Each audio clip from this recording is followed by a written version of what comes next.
rundown. Hello, everybody. Let me. It was not very long. Oh, the rundown. I didn't sit there. Yeah, I'm not. I don't know the rundown. Oh, I guess I can take out the gigantic highlighted thing. Sure. We just sort of let things just sitting there. It's fine. Yeah. Hello, everybody. We're Voices Are Live. Hello. Well, you see, one day, like, I was working on the rundown because he told me it'd be helpful. I was like, you know what if I actually do be helpful just to spite him? I'll spite him by being nice. And then he goes in and deletes everything. I'm like, no, Mike, that was new. That's right. Hello, my Cody crybabies. How's yeah. it going? Yeah. Wah. Oh my god. On Catch Me If You Dan, it is like in the beginning, like it plays the voicemail dump truck music and you can hear me talking, but it's like because it's like lower than the music, it's like the parody of me where you just kind of hear my scratchy voice going. You literally hear me sounding like Donald Duck. I sound like a Banjo-Kazooie character. Like, listen to the very beginning. I'm not even joking. Like, just listen to the very beginning of it and try to listen to me. I sound like a fucking Banjo-Kazooie character. I'm gonna do it right now. It's like that video. It's like that video where you totally do. I really do. It's like that video where like they cut out all the words out of. They cut out all like they only left the whenever a wrestler breathes in when he's about to talk. Oh yeah, you showed us that. A super cut that shows that. That shit is hilarious. It sounds like yeah. Our end credit music just came up just by happenstance, and I'm like, "Oh, the show's already over." Like, was that already? Yeah, hey, we did it, everybody. Shouts to Carlos. I had to put that in the playlist. Yeah, that's good stuff. Okay, you know what? We should get started with this show. Everybody, me and Mike are pretty tired. I'll say I'm feeling especially tired. So if it's a low energy show tonight, I apologize. But let's get into it. I'll bump it up artificially. Thank you, I appreciate that. All right, that volume was all the way up. There's the intro button. I'm not drinking a 10% beer this time. Yeah, that's probably a smart move. That's an every once in a while treat, I think. That should be a never treat. That was an accident. I just grabbed that was the a beer life for mistake. A bit, and I was like, "Oh, right, this beer is the only an one actual I have." regret. Hi, Nikki. All right. Hey, Nikki. Hey, Nikki. Cast. Bet.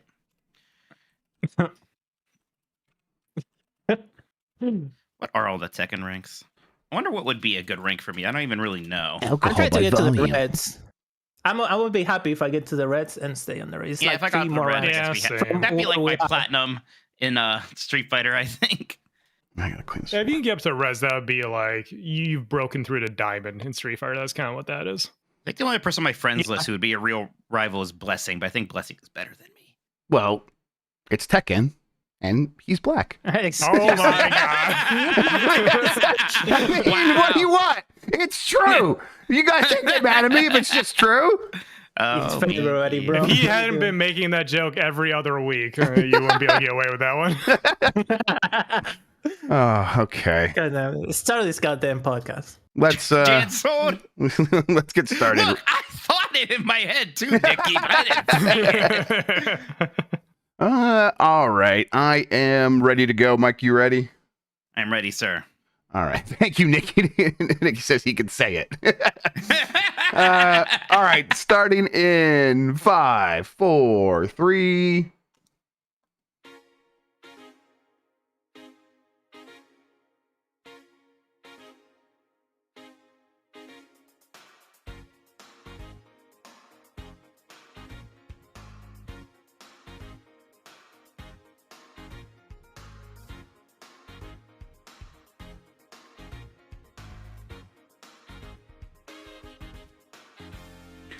It's the internet. You're busy. Let's do this. Welcome to the Game Mess Decides podcast. This is the podcast where we decide everything about the world of video games so you never have to think for yourself. I'm your host, Jeff Grubb, and with me is Mike Minotti. In today's episode, I regret to inform you that Xbox has lost Tim Dog.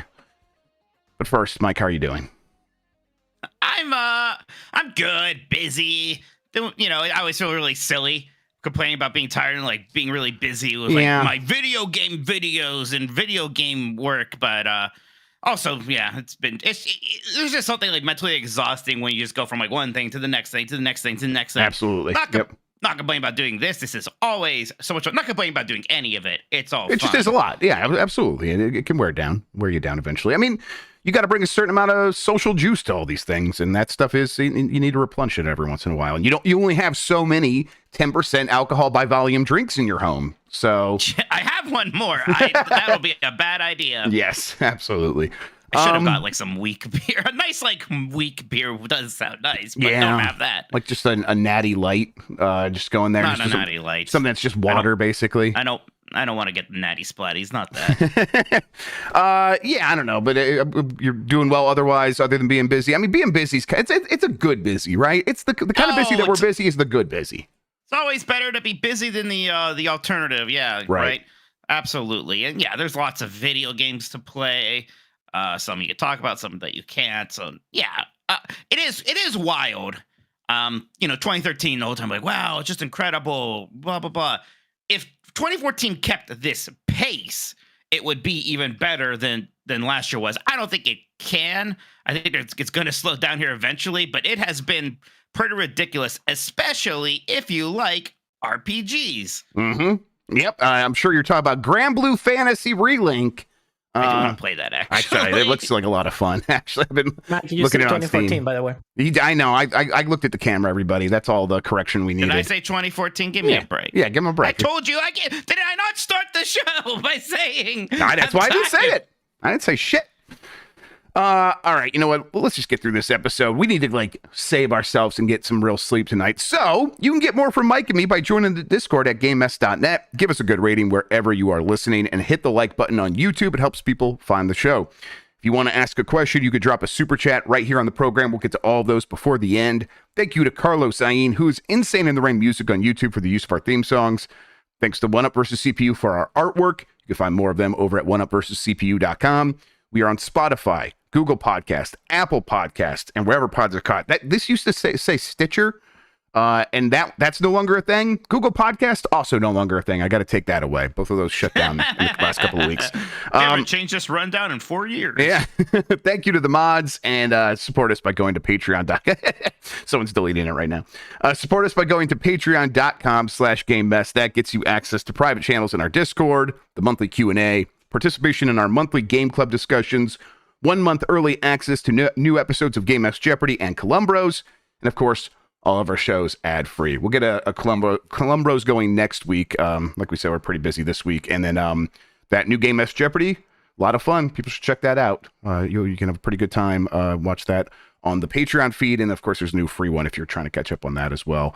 And then I just and do join the Patreon. I just paid all these guys, so it helps. Oh, good. Yes, absolutely.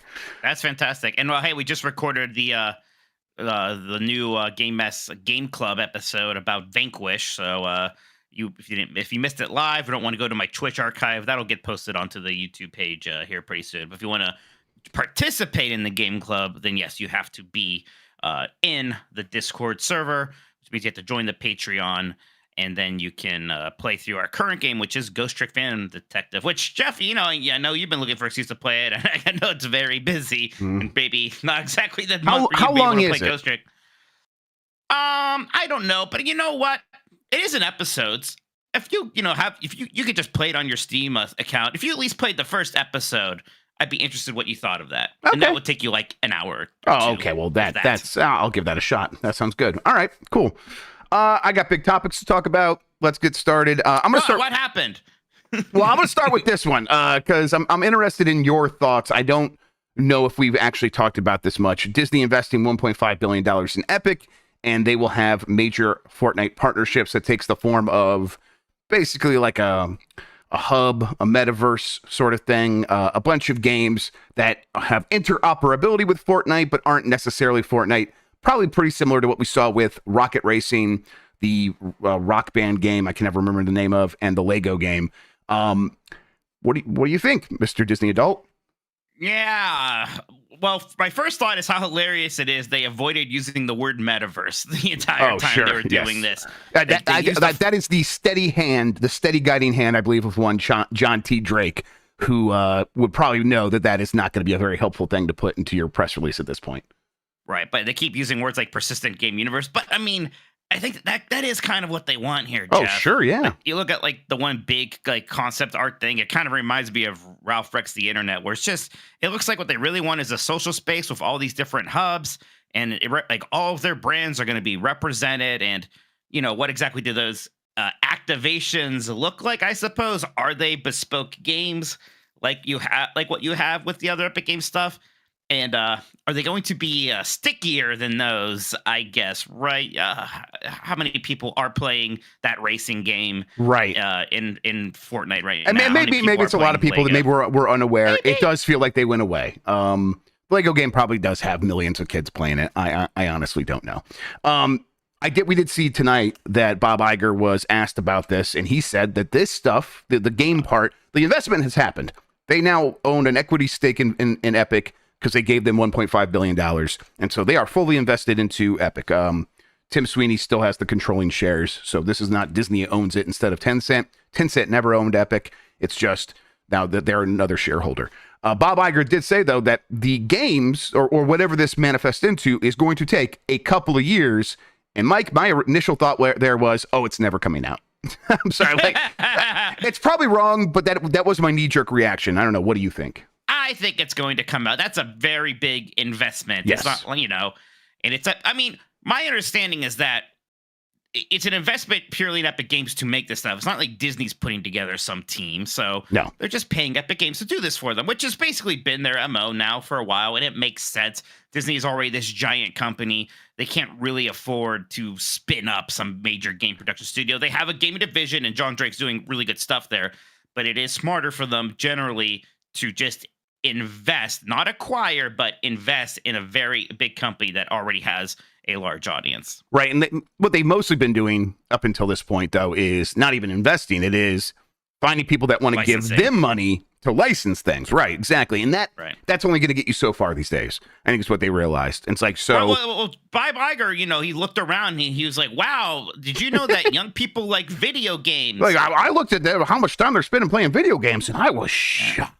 Just one sentence away from saying something about how back in my day it was Pac-Man. Yes, right. These come a long way since Pac-Man. I am surprised he didn't say that. I hope that was just some stupid, rehearsed or written line for him, because he's been there when they did have big-ish gaming initiatives like Disney Infinity. Like he's got. I can't believe that the person who's like CEO of Disney for 20 years or whatever doesn't know about how young people like video games. Right. It would be insane. Maybe he thinks he's speaking to investors that are not accustomed to video games, but I think most of the people who have money in Disney probably understand the video game space a little bit. So they do have this $1.5 billion. It does represent them sort of saying, hey, yeah, when we make movies, we put a lot of money into our movies. And we make parks, we put a lot of money into our parks. And we make video games, we were just kind of standing back and hoping something would happen. And people would give us money for not doing any work. And to a certain extent, that worked for a little bit. But really, it's never really worked. All of Disney's video gaming ideas and initiatives have been false starts. Even the ones that people do have fondness for. Disney Infinity, people like Disney Infinity. It's sold well enough. But clearly that was supposed to be a long-term solution, and it was not. That went away, and then suddenly they were back at square one. They do not want to go back to square one with this. But I don't think I'm convinced that this is like going to be the thing that people are playing for 10 years. It could be, but I honestly don't know a better bet that they could go do, that they could take with $1.5 billion other than this. So I get how they end up here. I don't know. What do you think? It's hard. How do you even get a Fortnite, right? It's not because Epic Games suddenly decided we're going to spend a lot of money and make a giant hit. Fortnite is this weird accident. Yeah. It was never even supposed to be that game. But they have to do something, Jeff. For one thing, Disney's struggling in a lot of other areas right now. Movies have been taking a big hit. The brand itself has taken something of a hit. And on the movie side, it seems like their big plan to get back there is a lot of sequels and to kind of let off on the Marvel gas a little bit, and maybe a bit on the Star Wars gas as well. But yeah, they got to do something. And hey, if they can make a really interesting sort of social space that is very Disney-fied, the problem is it's the problem with the metaverse. What do we actually do there? Like, is it going to be fun, or is it just going to be, an empty mall? Right. Right. That It's an whole empty thing mall. again. Yeah. Yeah, that's going to be tough for them to pull off. I mean, it's Epic. They do know how to make fun games, but not everything is taking over the world. Fortnite Battle Royale is the one thing that consistently performs, and these other things kind of feel like distractions. But again, they do have to try. I think this is a as good of a bet as anything else. And if they do kind of nail the relationship between the two companies, where it's like, okay, yeah, sure, we're gonna have the Disney zone that you can go into, and there won't be guns. So we can have all the characters doing all those things, and because we are so invested with one another, it's a lot easier for us to get the green light to use all these characters. So all that's going to be like well lubricated and work very well. But then there are still going to be millions of people playing Fortnite Battle Royale. Many of their purchases probably will carry over from one to the other. But even if they don't, I would expect, like, you're going to be playing Fortnite, and a trailer for Disney movies is just going to be popping up in stuff like that now. Like just there'll be TVs playing trailers for new Disney movies all the time. I think just as you're running around in that world, they might find more creative and elegant ways to do that than what I'm describing here. But I think that's the kind of thing that they're thinking of, is like, this is like an audience that we need to reach with our other products. And sure, we need to go to them and bring them games. We can't just go to them and like advertise directly at them, but that can be part of a wider strategy. And I think for that makes some sense for them. It can help, but I mean, it can only do so much. Don't forget, episode 9, Rise of Skywalker. Yeah, Rise of Skywalker. Its major plot point happened in Fortnite, right? And that was still an underperformer. Yep. For sure. Of course, mostly because the movie was bad. Right. Is why. But who knows? But you had that idea today on Game S Mornings of just make a battle royale in like the Magic Kingdom, and you're a bunch of kids with bubble guns or something. Right. I'd play that. Absolutely. Yeah, exactly. And I think that's something that they probably will do because, or even if it was just like a virtual representation of their parks, I'd love that. That's what I mean. I don't think it's gonna be that. Probably not. Really, but I mean, if it was, that would be a really cool place to run around. Now, they probably wouldn't do that because I don't think even a bubble gun, I don't think they want people associating people running around guns inside of the Disney parks. That's just a thing that I think that. But even if it was just like, hey, there's no combat and it's not even battle, even if they just recreated the Magic Kingdom, and you can walk around, a hide and seek game. Yeah, I don't know. I mean, just basically make it like that Connect game, but now in the Epic engine and without motion control mini games. That's fine. Yeah. Honestly, it could just look at Roblox, making a bunch of obbies, a bunch of obstacle courses and stuff like that. That would probably be fine for the audience that they're going for. Xbox may bring games to PlayStation. We're going to find out more next week because they're going to have a business update. The business update, I realized when we were talking about the Nintendo Direct earlier this week, kind of lines up with the Nintendo Direct, maybe suspiciously, maybe not. Listen, I've talked about this to death, Mike, so I don't feel a great need to go over it over and over here. But yeah, this at a certain point, you look at the kinds of games that we're talking about from Microsoft that they might be bringing to PlayStation, even like Gears of War. And it's just like, those games already aren't going to be moving the needle for Xbox if you keep them exclusive, it feels like, not in the way that they need it to. And then all of their stuff that is massive is already everywhere. Like Call of Duty's already everywhere. So I just kind of don't see how this changes much, other than there was a certain audience that was saying, hey, I am here for the exclusives and I'm going to fight the console warrior fight on your behalf. And I need these games to kind of make me feel better about that. Yeah. I mean, I'm like not even whatever the console warrior side of it is. I don't care. Like, like some people are using this to bemoan the console warrior aspect of it or talk about that. It's not even like a real thing to me. So I don't care what they think. It's not even a consideration really. But there are like, and I think sometimes when we talk about it from that perspective, we sweep in a lot of like genuine consumers into that. And there's bucket. Definitely a lot of genuine criticism to be had here. Right. Again, it's like, if you bought an Xbox for $500, whatever, and you're upset, you want to criticize it, go ahead. That's no matter whether you're a fanboy or not, in fact, yeah. Right, yeah. So I don't know. But it's still, me at first, I was kind of freaked out by this just because it does seem like this big deal change. And I still have a hard time seeing how this leads to an Xbox that is a really healthy kind of Sony level competitor again. And right? I think that's because it's probably not, right? I think you're Right. right. What you are identifying there is what's happening, I think. And it's like it's going to be less of that and more of more than ever being Microsoft's gaming branch, right? Yeah. And not to the point like where like, oh, it's called Microsoft Game Pass. I don't think that actually meant anything when GameStop did that.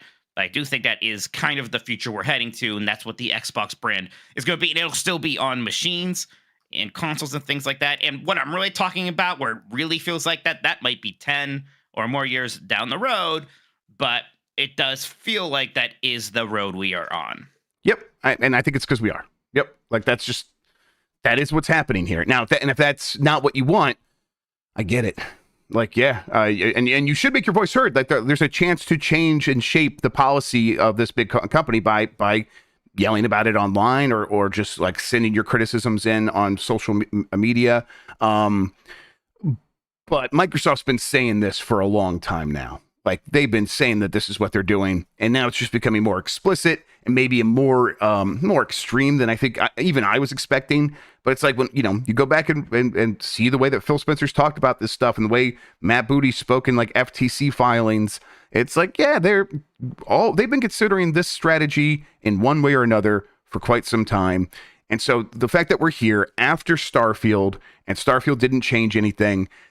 They have to be looking at their games internally and being like, we don't have anything else that we expect to do what we thought Starfield was going to do. So what's next? And so them having to be like, okay, we have to rework our strategy makes a lot of sense to me. I don't know how else to view it. And I don't know how else to explain it to make people not get concerned. I think if your worry is I spent $500 and I want to feel good about exclusives, you should be worried, I think, like, because that is a thing that is going to change. I would also just urge it might change, but not in a way that is necessarily fundamentally bad for you playing video games. You might have to just adjust slightly, and you made that investment. I get that that's not the best for you. Yeah, I mean, what they're really struggling with is finding a way that differentiates them from PlayStation, because the exclusives just aren't enough, and they tried. There's a lot of investment. A lot of studios didn't really happen. I wish that they had tried more on the hardware front itself to find a way to differentiate themselves. Now, they did before. There were things like Kinect, and then there was only so much juice you could actually squeeze out of that thing, and then you're back to just being a kind of normal video game console again. And they tried things like services. I mean, Game Pass was a giant push for a long time, and everyone pretty much agrees that it's great, incredible value, and it kind of only can do so much. I mean, and at the end of the day, PS Plus, also a pretty good deal. Also pretty, yeah. Well, that's the problem with like something when you do have a good idea like Game Pass. Well, Sony could just make their own, right away, exactly, and they'll have a million partners ready to line up to put their games on it. Because at the end of the day, like when Nintendo does something different, they find a way to make it feel like their games rely on it, and Game Pass is like just an economic engine. It's just a commerce engine. It doesn't really affect anything once you're actually playing the video game. And that's the differentiating factor that seems to be missing from Xbox. In like, not that PlayStation has it, but PlayStation's just in a position where they don't need it. Xbox certainly seems like it does. And if people are like, no, I want them just to go toe for toe, try to make the kinds of games that PlayStation makes and beat them at it. Like that is like, that is so much easier said than done. That is what Microsoft has come to realize, I think, either through trying it or just like maybe like even like looking at like what they can do and being like, hey, the things that we're already kind of good at, that's hard enough, let alone trying to shift over and make games like PlayStation. So they're looking at the level of investment needed to go toe to toe with Sony and saying that's going to be very expensive, very risky because we just don't know if we're going to be able to do it as well as them. And so it seems like they're not even going to try. And I think a lot of people just expected, hey, after 2018 and all those acquisitions, we're going to get a series of games where they're like really going to throw haymakers and we're going to see if they can make any changes. And it's just like, no, that's actually not how it's going to play out. That was all part of a loading up a weapon that would enable them to have more options when they just decided either to keep going down this route of trying to compete toe to toe or having to shift gears. And it's like clearly they have recognized in their opinion they need to shift. And here we are. I still think we get new Xbox hardware. in like 2026 to 2028 in that region of time. So it's like what does change here is like, okay, yeah, maybe we don't get a console after that, but it also felt like Microsoft's was already trying to push in a direction where maybe they were going to be all in the cloud or something like that, or we're just everywhere as a service. So it's like, that already felt like part of the plan. So again, I just don't know how much this changes. And if I sound dismissive, it's because none of this affects me. I'm sorry. Just personally, I have a hard time of feeling like too much of a way about this because I already play all these Xbox games on my PC. So literally nothing has changed for me. It's the same before this announcement as it is now for me. So I don't know how I can like bring in my personal animus about this. It's just, it is what it is for me. Are you surprised the Series S wasn't more of a positive factor for Xbox? They had this, they had the cheapest entry point into the next generation, and it got a lot of praise for what it was. It was pretty powerful. I know, kind of after a year or two, there was that negative wave against it, like, oh, this is holding back the Xbox. But for a while there, nobody was saying that. Yeah, I think it's yeah, I'm surprised, a little surprised. People always had that thing about the Xbox tax, about like if Xbox does it, it's like looked at in a negative way. And I don't like fully agree with that, but I think there's something to it. Like I would point back to Tomb Raider, the exclusivity there, and how if another company had done that, Sony or Nintendo, it would have probably been looked upon much more favorably than it was when Microsoft did it. And I think there's something to that with the Xbox Series S, where people are just like, that thing was trying to convince you, hey, this doesn't have to be your primary console. Maybe you are spending a lot of money on something else. We'll offer you a cheaper option to have it be your side piece. And I think some people are like, kind of just like, no, I don't even want to consider that. And it was just kind of, it was, yeah, I'm surprised that it didn't catch on more, that people couldn't just like put that aside and be like, oh yeah, cool. Now I have an easy way to get into Game Pass. I think it did pretty good in like Europe. I think it seems like it did pretty good here, but it just didn't change the conversation at all in a way that I expected it to. We have a bunch of super chats about this, Chef, so we'll be able to talk about this more in the future, but we can move on to other news stories if you want to bring anything else up. Let's see here. Yes, let's next one is, just real quick, FTC is unhappy about this, and that's just not going to really result in much, but hey, yeah, exactly. FTC is upset about Microsoft laying people off, I should say. Microsoft laid off 1,900 people about 2 weeks ago. FTC has now filed an injunction to try to like stop further merging of these companies that have already basically merged. And FTC is going to court trying to get that injunction in place. And they basically said, when Microsoft was in court trying to defend itself against the FTC previously, they said they wouldn't do this. And they said that Activision would stand on its own, so there wouldn't be redundancies, so there wouldn't be the standard kind of layoffs that happen because of a merger. And now when this happened, Phil Spencer did use the word overlap, and so that therefore they lied. And yeah, seems like that's exactly what happened. Now, Microsoft defended themselves saying the reality's changed. We had to make changes because of what the UK wanted us to do to get the deal through, and that all happened after the FTC case. So when he said that was true, and then things changed, and then that stopped being true. It's like, I don't give a fuck. I don't care. This sucks that you guys like said that and then laid off 1,900 people. Even if it is in line with the 8% that everyone else is laying off, and even if it is something that Activision was already planning to do, you didn't have to do it, or you could have like taken more time to find ways to keep more of those people on board. There was, maybe I may or may not work for a company that had layoffs, and they didn't lay off 8% of people. They laid off a smaller number than that. They found a way to lay off fewer than that. Still sucks that there's layoffs, but it's like, you're Microsoft. You have all the money in the goddamn world. You didn't have to lay off 8%. You could have just picked at it maybe a little bit lighter instead of going whole hog on it like the way you did. So, yeah, I'm glad the FTC is poking at them. Yeah, no, exactly. Like, yeah, they deserve to be scrutinized over it, right? I mean, I don't think much is going to happen for it, but like if the worst case scenario happens, like you have to unemerge with ABK, I'm not going to feel too bad about it. Like, yeah, I mean, you kind of messed it up. But yeah, not much is going to happen there, but absolutely look into it. Make them feel uneasy about it. Go for it. And then Skull and Bones is the next quadruple A game. It's here, everybody. Woo! We did it. Hell We yeah. finally did it. That's what all those extra years were for. That's what all those trailers were for. If you are gonna make a game that takes 10 years, it's cause you need that extra A. Yves Guillemot, in defending this game being a $70 game, even though it's also kind of a live service game that feels like it should be free to play, said, well, it's a quadruple A game, so it has to be. The cojones. Well, there you go. The balls Well, on what the this fuck can man. you say to that? Yeah, right? I mean, if that's true, you should feel ashamed of your words and deeds for doubting this game. We're done here, I guess. Oh, He hell. shut us down. We're done. He wins. It's I treasure the moments like this in video games. Yeah, it's beautiful. I thank you, Yves. I needed that this week. Thank God for Skull and Bones. People are playing that right now. There's like an open beta or something. Yeah, it's an open beta. It's like free, I think, available to everybody. So I almost I decided to don't get have in. time to play it, but have fun, I guess. Right, 'cause that's exactly. I'm like, I almost downloaded. I'm like, I don't have time for this. We'll be playing I'd Helldivers love 2 to. tomorrow. Yeah, I got to do the Helldivers 2 tutorial tonight still, apparently. God, that's right.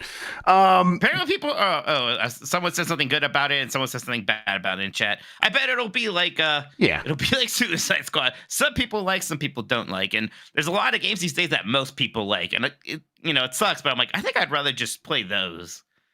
Yeah, I mean, there's so much to choose from at the moment. Skull and Bones is one that's going to have a very difficult hill to climb to get me on board. I did start Suicide Squad just because I'm going to be talking about it on BCR tomorrow. I'm like, I'm having fun when I like run around and jump and shoot stuff. Everything else is kind of boring and bad. Well, the story is decent. I'm not a huge DC guy, so I do kind of roll my eyes a little bit. But at least the performance and the writing, I can tell, is high quality. So, yeah. But then I see Skull and Bones, and then I'm like, well, Helldivers 2 is right over there, and I am like looking. I'm still playing Like a Dragon, Infinite Wealth. We still have all these RPGs, and Final Fantasy VII Rebirth demo is out. I'll talk about that a little bit later. And that's gonna be out soon. You can play. That's gonna be. It's so much. There's so many big games to play right now that. Yeah, I can't even really think about Skull and Bones as a joke at the moment. Really. All right, that does it for the news topics, Mike. Why don't we take a quick break? When we get back, we'll get into the super chats. Looking forward to that right after this. Jeff, there's a shit ton of people here. Hello, everybody. Sorry you're here with us on a night where I'm Hello. just shot. Just so tired. But thanks for sticking You're with us, doing everybody. great. Appreciate it, So it Mike. takes around 2 years to add an A to a game. Mm-hmm. Yeah, Okay. I'm going to the bathroom real quick. Also, Yeah, no problem. apparently the music was really soft in the beginning. Well, Yeah, but Is it on there? On their end? recording. That'll just be for the video version. Sorry, everybody. Christian will fix that if you listen to the audio version. Yeah. Yeah, you like my Yves Guillemot pronunciation? Green That's thumbs. pretty good. Yves Guillemot. Yeah, listen, I spent a little bit of time in France. My wife lived in France for 2 years before we were married. And I learned the key to pronouncing things with a French accent is just mostly let your mouth melt halfway through the word. Just like, Yves Guillemot. Yeah, exactly. You sound more French the more you do that. Actually, if you just start off with your mouth melting, you'll sound French. What is this baguette in my hand? Yeah. The last letter means nothing. It's like you should have disdain for the last letter in any French word. Absolutely. Just look at it with disgust. Yeah. All right. I love the French. I made fun of the French course. because I want to be them. I did after the conversation with Dan about Napoleon. I did go watch a handful of YouTube videos about Napoleon. Yeah. And I'm like, the French they fucking go hard. All they do is kill kings and then get kind of frustrated with whoever they install, and then they go on the picket line. They picket their jobs. Yeah. That's all. That's the two things they do in that country. They burn down shit whenever somebody Burn down everything. with them. I just love that shit. They killed a king for shoot. Yep. Wait, they killed kings? I love that. I went to you to ask him about Rasputin. Yeah. I wonder if he knows about Rasputin. Yeah, does he know the one key thing about Rasputin?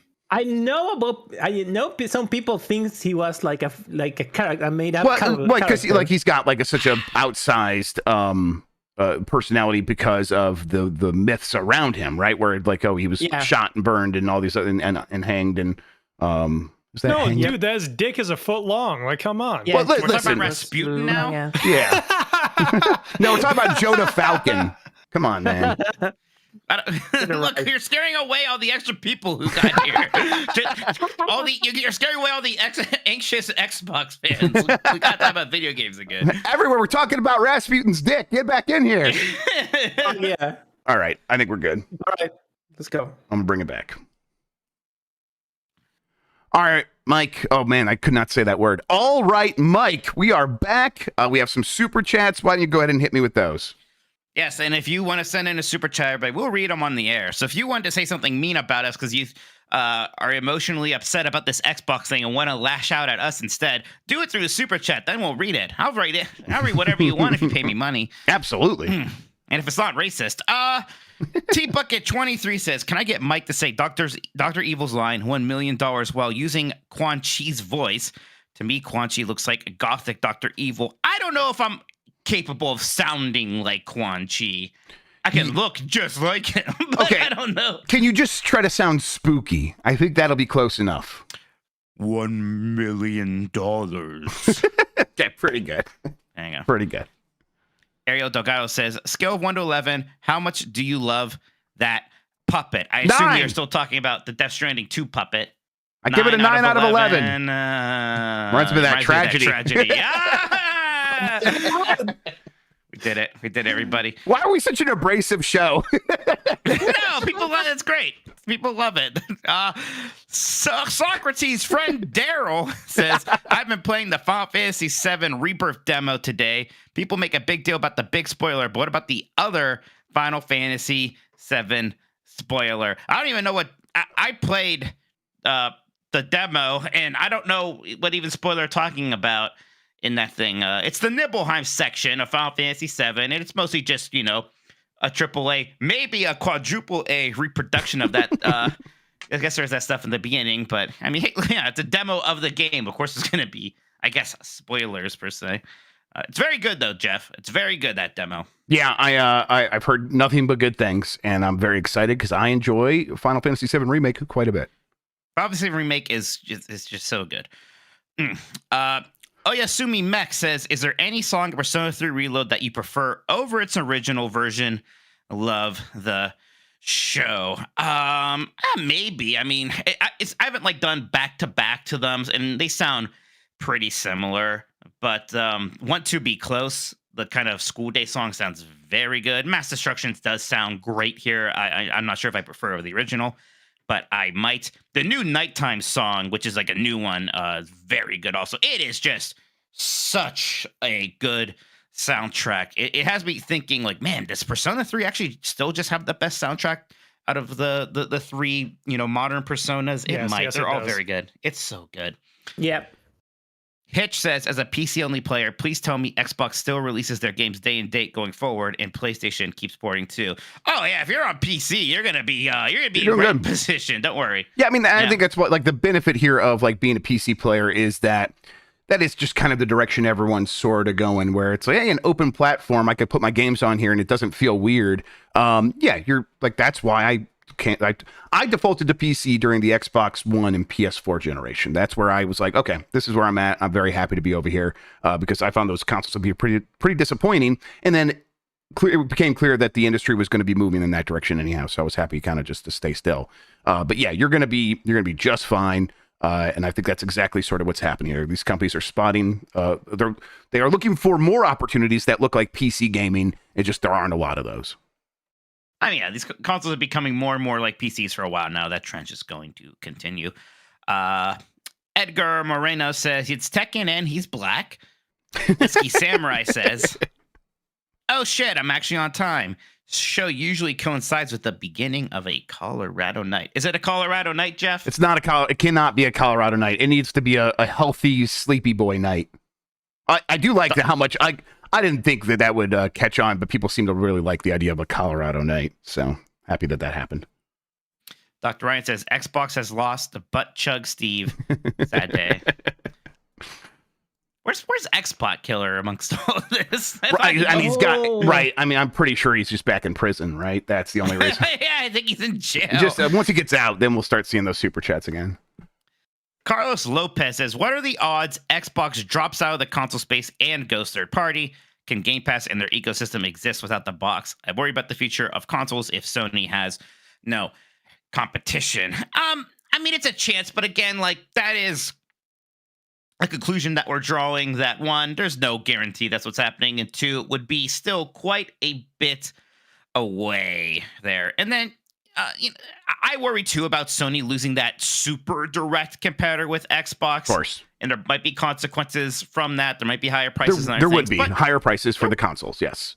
Yeah, and that would be bad. But Sony does still compete with Nintendo, even though like some people pretend that they don't. Of course, that is competition. Sony will compete with anybody making PC games, and Sony has to compete with other entertainment models and things like that. So I get it. I get being like, I would say it's better to be academically interested or intrigued by it than it is to be maybe worried per se. Yeah, we're sitting here and we are all like looking at, okay, what is the strategy? What are they pulling off here? What are they trying to do? And the multiple things are happening. I get why people are concerned about this, but this is not what's happening today. Today, they are not going to come through next week and announce that they're getting out of the hardware game and they're going full third party. And it's probably not going to be anything even close to that. However, I get why people are worried about the slippery slope argument of this moment right now could eventually lead to that. I think that's completely fair because Microsoft is making a pretty big shift. Earlier in this generation, they 100% were going to make sure these games were all exclusive to Xbox. A game like Starfield was going to only be ever playable when it came to a console on Xbox. And now they are changing that. So they are shifting from one thing to the other, and the direction they're going is from being very hunkered down and keeping their games on Xbox to putting them in more places, including PlayStation. So the direction the wind is blowing is that direction. So I get it, but so much is going to change between now and when the reality of this stuff could set in, and the strategy has always been bigger than this. So you can worry about it academically, like Mike says. It's just not what's going to be happening right now. Robbie Saul says Capcom is a server right now. Please vote for Beautiful Joe. Yeah, that's a Bacalar Burnet account right there. Hey, Beautiful Joe's great. Yeah, it is very good. I mean, Capcom has so many. Capcom's doing great right now, and they very much do have a strategy of focusing on the big, proven, successful franchises, and it has worked for them. I do hope that they do go back to some of these older ones, like Beautiful Joe, like Dino Crisis, and of course, I want more Mega Man. I want them to figure out something there, and I don't necessarily. I'll take another 2D Mega Man game. That's fine. I kind of want to see something new with Mega Man. It's been a long time since we've had that. I don't know if I'm really realistically expecting some AAA 3D shooter platformer, but something new. But yeah, I hope there's something comes out of this. I mean, hey, usually when we get these kind of big surveys, right? Like Atlas had all those surveys, and we complained about it, asking if people wanted the Persona games on Switch. And eventually, it did happen. These companies listen. They'll change. Listen. They'll even make Rock the Heel if you yell enough. Apparently, if you're a Cody Crybaby, it will happen. Cody Crybaby, you can make things happen. Is there a specific Capcom franchise you really want them to bring back more than anything, Jeff? Yeah, because every time a fighting game has popped off in the last couple of years, last year and a half, I should say, and I've been super into it, I want them to go do one of their other ones like Darkstalkers. I think the Versus series was on that survey. The Versus series was on there, and I think the Versus series is probably going to get the most heat on that. It is going to get I'm surprised they even have to ask. Well, Dino Crisis will get the most, but then after that, it could be Versus. I think Versus maybe even, I don't know, people love Versus. Yeah, but it's just a fighting game community and versus like a maybe survival horror game community. Georgie says, rather have my girlfriend cheat on me than Xbox betray me. No, Georgie. Georgie. No. Wish thoughts and prayers, Georgie. Sorry, Georgie. Jerry says, why doesn't Xbox simply put quadruple A, excuse me, why doesn't Xbox simply put quadruple A Skull and Bones on Game Pass to fix their problems? Are they stupid? This one really got me. I saw it earlier and I laughed. Why not? It's you quadruple stupid? It's quadruple. You're just ignoring the fourth A to your own more device A's than any game has ever had. People in my mentions on Twitter were like, the original quadruple A game, Perfect Dark. I'm like, no.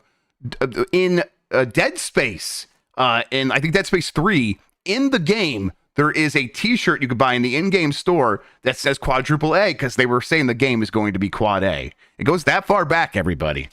It's incredible. It's just incredible. Like AAA isn't even anything real, really. Like, you know what I mean? I guess it's effective language, but God, quadruple A. JD Kemp says, should Final Fantasy VII Rebirth be the first / last Final Fantasy game I play? Yes. No. Yes. Play remake? No. Look. No, do the funniest thing ever and just play this one, because don't play the one that's going to come after. No, play the one before. Yeah. JD can't do it. Rebirth is not it's okay to not play the one before kind of game. I wish it was. I could just tell more people to play it. If you think you're interested, you should play Final Fantasy VII Remake, you sickos. Which one of us do you think is the sane one? The one that tell you to play the games in order, or the one that tells you just play the weird one and that's it? The one in the middle. Yeah, you all tell me that. Just Rex, thank you for that super chat. Says Sony has a chance to do something really funny. When Microsoft approaches them to have Gears of War on PlayStation, they just say no thanks. Just don't get the license. Oh man, that actually would be very funny. How well do you think Starfield's gonna sell on PlayStation? It probably does like 1 million, 2 million copies. Yeah. Yeah. There's a lot of PlayStation users out there. A lot of PlayStation users. There's a lot of people that like those Bethesda games. I knew people who were mad at the time, like, because they play a PlayStation and they really liked Fallout and stuff. Like, what do you mean I can't play Starfield, right? Like, friends of mine didn't really understand. So, friends that aren't necessarily like tuned into like the discourse bullshit around Starfield, right? Yeah, exactly. I mean, listen, if the game was an unqualified 9, it would probably sell like 10 million copies on PlayStation, maybe like 5 to 10. But as is, at least 2-3 million copies is well within the realm of possibility. Adam GC, who was joined me, by the way, for the Game S Game Code discussion, so thank you, Adam, says, I'm excited about what Xbox has to say. Can't imagine they're announcing they're making PlayStation 5 games without talking new hardware to calm people's nerves. Well, Xbox brand feels like it used some juice anyways. Yeah, is there going to be a good cop to the bad cop? I think so. For people who consider it bad news, is there going to be something else here to kind of spice this up a little? Yeah, I mean, I think Adam's got it. Like, I think they will talk about, and hey, we have new hardware that we're working on all the time, and of course, we're nowhere near ready to talk about it right now, but we will in the future because we're still making Xboxes that we're here to support that. I can't imagine any of the plan here is to forsake the people who buy games on through the Xbox ecosystem and spend money on microtransactions through the Xbox ecosystem. They will not give that stuff up if there's an alternative, and the alternative is like, well, let's figure out a way to keep it by keeping people buying Xboxes, or at least the ones that do, keeping them happy. So they will find some way to try to thread that needle. Whether or not they succeed at that, we'll fucking see, but they're going to try. Oh, now Wiz says, does the next Xbox abandon physical media? Yes. Probably. Yeah, I think so, too. I think so. Well, I mean, I think another... The problem is, like, backward compatibility is was such a big thing for them, but they have sort of put that in the back burner and almost completely forgotten about it. But there will be a lot of people who I have all these discs I want it to work on my Xbox, so maybe they still sell a separate drive. Yeah. I was about to say they're going to do the PlayStation 5 thing where you can attach it to the console. And if all these things have handheld ones, like the handheld devices obviously won't have disk drives, so it's like there will be even more digital going forward. I predict that's going to be a solution for a little bit, and then we're going to hear about how they sell very few of them. Oh, you're going to have to order them direct from Microsoft, and they're only ever in stock once a year for 5 minutes. Yeah, something like that. Yeah. Me and you are both in agreement that we think, because now the rumor is that the Nintendo Direct is going to be a partner direct. Yep. Do we both think Microsoft stuff's going to show up there, and that's why the timing for? I mean, listen, I'm not going to guarantee it for people or anything like that, but I definitely think that's what's happening here. I started that conversation saying I think it's suspicious that the Xbox business update had to wait until next week for some reason. Well, that reason might be their games are going to pop up in a Nintendo Direct. That's what I'm expecting to. Jesse, I think I know what that C stands for, says, hi, Mike. Hi, Jeff. What are each of your favorite WWE wrestler, current or old school, and your favorite anime? Thank you. Here's $10. Thank you, Jez. My favorite wrestler ever is Shawn Michaels, the Heartbreak Kid. I definitely do like Kenny Omega a lot these days, though. I'm not a giant anime person, really. I did really like the first season of Digimon, though. That was very good stuff when I was a kid. Wow. Yeah, my favorite wrestler, current or old school, is probably still Sting. I really love Sting. That's when I got into wrestling, is when he was being Crow Sting in WCW, and that kind of cheesy shit is really my jam. Although, hey, I really like Cody Rhodes a whole bunch. I'm really enjoying great. Cody Rhodes. So yeah, and then fave anime. It's Cowboy Bebop. It's kind of like a really easy answer. That's so easy, I feel like I should offer an alternative. So I'll go with Foolie Cooley. Foolie Cooley is a really good time. Thank you. Uncharted Wolf says, if you had unlimited time to play through an entire game series without worrying about playing new stuff, what would you choose? Mine would be Yakuza. I'm a sicko. I think about things like, what if I played every Ultima game, even though like some of those games are ancient and even like they're all weird. Like, man, no one talks about Ultima anymore. I could be the Ultima guy. That's gonna be my thing. I've been fantasizing about a missed playthrough for a while, also. I would go like, this is like really nerdy stuff, but there's this developer who's been kind of Jeff Vogel is his name. He runs a studio called Spiderweb Software, and he's been doing that for a very long time. And he's sort of been making games in the same style for decades, and he reuses assets, so he's able to just put out these games like one after the other, like Avedon and Avernum, like they're in these like trilogies, and they're basically just computer RPGs. But I would like to just spend time playing all that guy's games, mostly because he's given some really good GDC speeches, and I think he's very cool. Kurt Pyers says, any idea when we should expect Judas? I know it's Ken Levine games and nobody hold their breath, but doesn't feel like they'd be releasing trailers if we weren't 8 to 12 months out from this. 8 to 12 months. Yeah, when are we expecting Judas, Jeff? I think 8 to 12 months is exactly right. I think we get this by this holiday. That seems most likely. I could even see it as a January 2025 joint. Why not?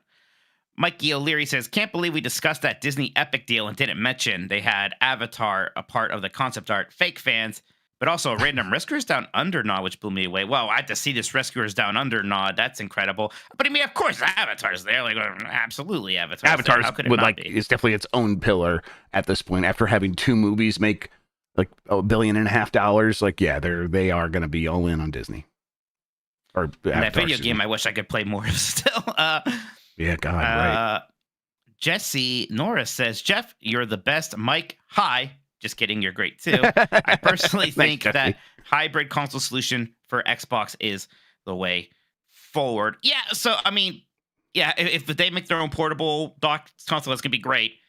PlayStation's going to also make one of those. Yeah, but I get what you're saying. And you're right that could maybe eat its lunch once again, like we're talking about, like the way, people don't feel they need to go get Game Pass because they're very happy with PlayStation Plus or whatever. But PlayStation's almost assuredly going to stick with AMD. And AMD's mobile processors are getting better. Clearly, that's what's in a Steam Deck.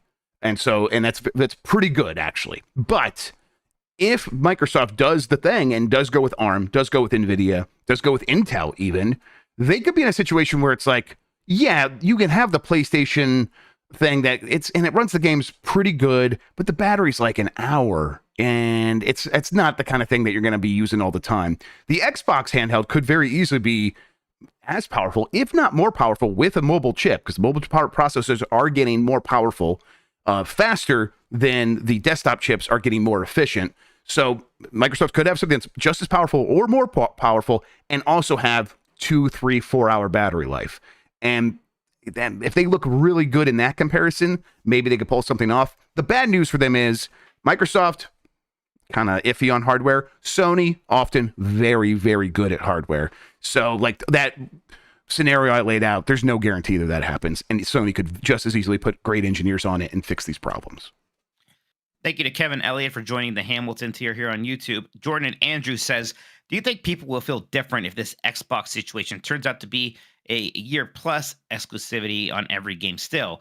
Secondly, is this going to be as bad as people think, or is there some overreacting? It's 2:45 a.m. there. Hey, good evening or morning, Jordan. Yeah, I mean, do you think they're going to lay out in pretty clear terms that there's still going to be a pretty big exclusivity window for Xbox here? Yes, absolutely. Yeah, because that's what's happening here. This is not every game. You said it, case by case. They're going to say that, and then the follow-up sentence will be like, and if you want to play these games first, better, best. I mean, honestly, that's what they said early on, right? That when they were making these acquisitions, and when they got Bethesda, that was one of the phrases. It's like either it's going to be first on Xbox, better on Xbox, or exclusive to Xbox. And it's like that will still be true, and they'll ride that point home. And the exclusivity window will be probably about a year for most of these games. Indiana Jones is the one where they're like, oh, that could come out a couple months later. But that one was, I think, originally supposed to be day and date on both consoles, and then Microsoft negotiated an exclusivity window, it seems like. So that one's not going to be one to be able to point to and be like, that's going to happen with all these games. Robo Jim says, y'all are great. Just wanted to say I like my Xbox Series S. It's a great upgrade from a regular PS4. As Sinbad says, Shinjite, compass of your heart. Probably said that wrong. I like my Series X also a bunch too. Absolutely. Mm-hmm. Good hardware. Yeah, it's good. I mean, like that time. I know, like Dan Reichert was one of the people I was thinking about. It's like he just likes playing games on his Xbox, and he's not thinking about any of this shit. He just prefers the Xbox right now, and he preferred the PlayStation 4 last generation. So for those people, it's just like, just keep playing your Xbox. Georgie says, I fought this war for no reason. Phil is a traitor. This is the guy who had that thing about the girlfriend, remember? Sure. Georgie also says, better see Phil Stewart booty resignation next week. Well, I don't think that's happening. No, probably not. Probably not. But I mean, they're definitely feeling the heat. I mean, that's undeniable. That this is happening because they're not making enough money. They need to make more money. So if you are so invested in this that you have opinions about who should be running that company, then this might be the moment where eventually that does break. But as it stands, they're not going to be announcing their retirement next week or anything like that. Next one here is from Jesse. It says, bring back Breath of Fire. Yeah, they should maybe do something with Breath of Fire. That was in the survey as well, right? Yeah. Remakes are probably going to be what happens there, especially if 3 and 4. It's hard. Like, what does a new Breath of Fire look like these days? Can you put Persona kind of money into that? I mean, they're having a hard time figuring out Final Fantasy in some ways, right? So now you're going to bring back Breath of Fire, make that work. I don't know. I hope so. That would be neat. Hopefully, you can do better than that mobile game, which I think, as of now, is the last Breath of Fire release. Is Breath of Fire not? Is that Square Enix or Capcom? It's Capcom. Okay, it is Capcom. So it is what I saw in that survey. Okay, thank you. Yeah, it's Breath. Yeah, it is. I'm sorry if I said something there. No, it's okay. Georgie said, kids move. Tim Dog, Clawbrill left. Phil is a failure. What? Okay, what's Tim Dog? Tim Dog is one of these. All three of them are Xbox like fan accounts on Twitter that like do a lot of cheerleading, and like Clawbrill does like a lot of like, here's an image of all the Xbox exclusives, and it looks like an official marketing image, and they like put it out there, and then Xbox, like real Xbox executive accounts or leadership accounts, will retweet these things. Like they're kind of pillars in the community, but they also could be very, very jumpy and toxic to some degree, and Microsoft has embraced them, and now it's like, hey, you're kind of bathing in the dishwater that you made there, and you got to deal with it. So they've all voiced discontent. I'm glad I didn't know who they were. Oh, that's yeah, great. No, you're a much better person for not knowing who they were. Like, absolutely. Lurking with my gherkin says, is Microsoft becoming soft? Sony and Nintendo are out here dropping sake bombs, and Microsoft like, I'll have an O'Doul's, please. I think that they are. We talked about Napoleon to Dan Reichert, so I'm ready to drop some Napoleon references. Are you ready, Mike? I think Microsoft is realizing the way to win in some scenarios is maybe to retreat and like live to fight another day and let them chase you a little bit, and find your window of opportunity. I think Microsoft has enough money to, because otherwise you fucking lose to Napoleon is what I found out. If you try to fight the fucker, you're just gonna lose. So yeah, I think that they're like, hey, every time we try to go head to head, we kind of beef it. We need to we need to regroup. We need to think about what we have that we do well. And we need to play to those strengths, and then we need to find ways to amplify those strengths. And right as they stand today, they don't have a lot of great opportunities to do that because Game Pass is sort of tapped out. That was the plan.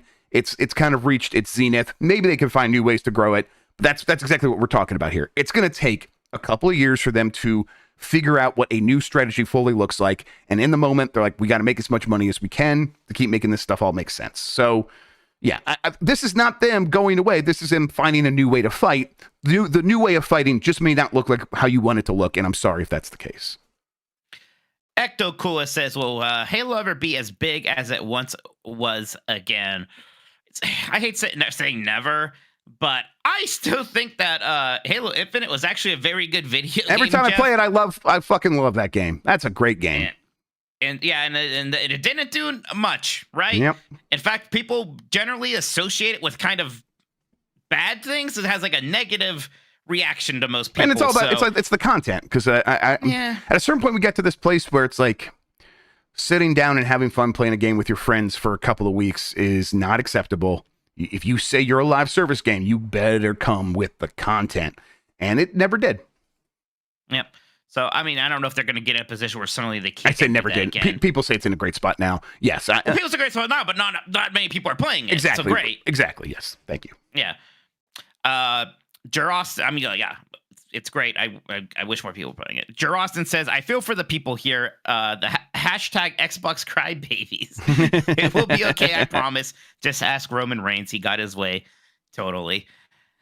Epic Open World said Microsoft to announce ABK games on Game Pass next week. I guess that could be kind of the bright side thing. Like, look at all these old Activision Blizzard games going to be on Game Pass. Certainly. We're going to even give you those Transformer games you thought you weren't going to get. Yep. I don't know. Yep, definitely. Pretty Dude says, I don't know if it's funny or sad that PlayStation fans got Xbox games before a Bloodborne remake / remaster. That's funny and sad. Yep. Actually, yeah. I don't know. I still don't know. Like I said, it was always like From Software just wanting to be involved in that, and I don't know what's preventing them from being involved in that. Maybe they are at this point. I don't know. Trentendo says, if Xbox sends games to Switch, is it only recent / new releases, or do they go deeper into the back catalog? I hope they go deeper in the back catalog. I hope we get Rare Replay. Hell, put Crackdown 3 on Switch. I never got to play that. Put it on the Switch too, and I'll play Crackdown 3 this time. I promise. Yeah, I like Crackdown 3. They put some of like the older Forza Horizons on Switch. That'd be fun. The issue there is the licensing of the vehicles, so they would probably have a difficult time with that. But all the other examples, you're right.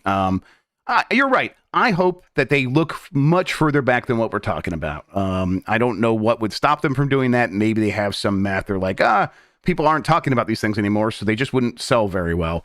And I suppose we see like, even for like a PlayStation 5 game, like Sackboy, that can come to Steam and no one cares. And maybe that wasn't worth the effort. But I don't know, just make something matter by telling us it matters and treating it like a big deal, and that could be cool. Give us Rise, Son of Rome. Finally. And speaking of finally, last one here for now. Georgie says, can't wait for this plan to backfire. Phil will lose the hardcore and Xbox sales will drop even further. Will loll at Phil resignation. Absolute comment. He capitalized the R in resignation, so it looks like his name to be Phil Resignation. Phil Resignation. Hey, it'll be all right, Georgie. The plan might backfire. Yeah. I mean, listen. There's a lot of great games coming out. There's great games still coming out all the time everywhere. Yeah. I mean, I don't know what to tell you guys. If I get it, you're anxious and all this stuff, but go play a game. I see people responding about, hey, this you don't play on console like the normal person does, and it's just like, I don't know what to tell you guys. I've been saying for 10 years the way games have been made from these big companies has been unsustainable. That's been the theme of this show basically since we fucking started it. And things coming to a head for Xbox, while you look over at PlayStation, they're not putting out a lot of games either. Like, what do you guys think is happening right now? That happened. And so if you are interested in playing games, go fucking find the video games that you want to play. They're out there, I promise. They're just not always coming from companies called Sony and Microsoft. They're everywhere. So just accept that like things have changed is my best piece of advice to everybody, because you can find a lot of happiness in gaming still if you just go look for it outside of where we have been getting it for 30 years. I get it's hard to change habits, and maybe it's so hard that gaming isn't for you anymore. I also think that that's perfectly okay. If you were invested in Xbox so hard that them changing their strategy kind of poisons the whole thing for you, I respect that. I understand that to a point. I'm a very loyal person as well. If Nintendo changed things up to a certain degree, I would be very sad. So I get that. But if you are still interested in playing games, they're out there. Just go find them. We should all just get Dreamcasts and retro tanks and That just sounds go like a through great that whole fucking library. time. That sounds so good to That'd me. be fun. That'd be fun. Yeah, get that That'd be real cube. fun. Everybody needs a cubivore in their life. Well. Yeah, we should be playing Cubivore. It's only $500. Probably the price is probably down dramatically since I bought it. That's it for the super chats for now. Thank you all so much. Obviously, a lot of super chats. Yeah, thanks today. everybody. We really appreciate it. If you want to send in more, we will read them. Even the ones that get Jeff shoot hot, baby. Shoot hot. Oh, here's one right now from Humdrum Dog 0211 says, it's their fault, bro. They launched Halo, Forza, Redfall in trash states in zero games in 2022.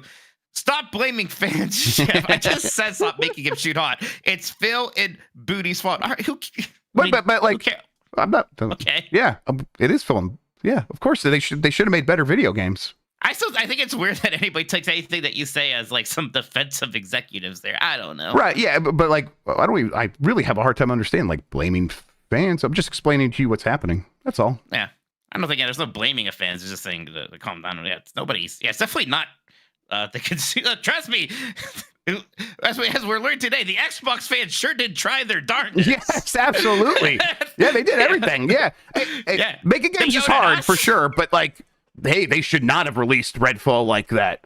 They should have had more content for Halo, of course. And if those guys have like, I think we just got done saying like this could be the beginning of the end for Phil and Matt Booty. It absolutely could. We'll see. And maybe if they were going to talk up Starfield the way that they did, like this generational game, maybe they should have. Again, Starfield's not a bad game, but I don't know if they really believed in it that much, and that we just don't agree, or if they were trying to kind of make it that game, right? If they knew it wasn't, but it wasn't. And let's just to reiterate, this is the strategy failing. Like that is what has happened here.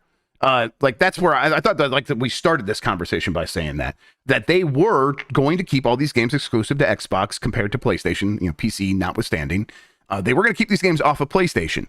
They decided to do that with Starfield. They were going to do that with Elder Scrolls 6. I've seen the math, like I've said a bunch of times. I've seen the paperwork where they like looked at this and they looked at all the options and they're like, we'll lose a lot of money if we do this, but we think it'll be worth it because of the growth and our strategy will work in all these other ways.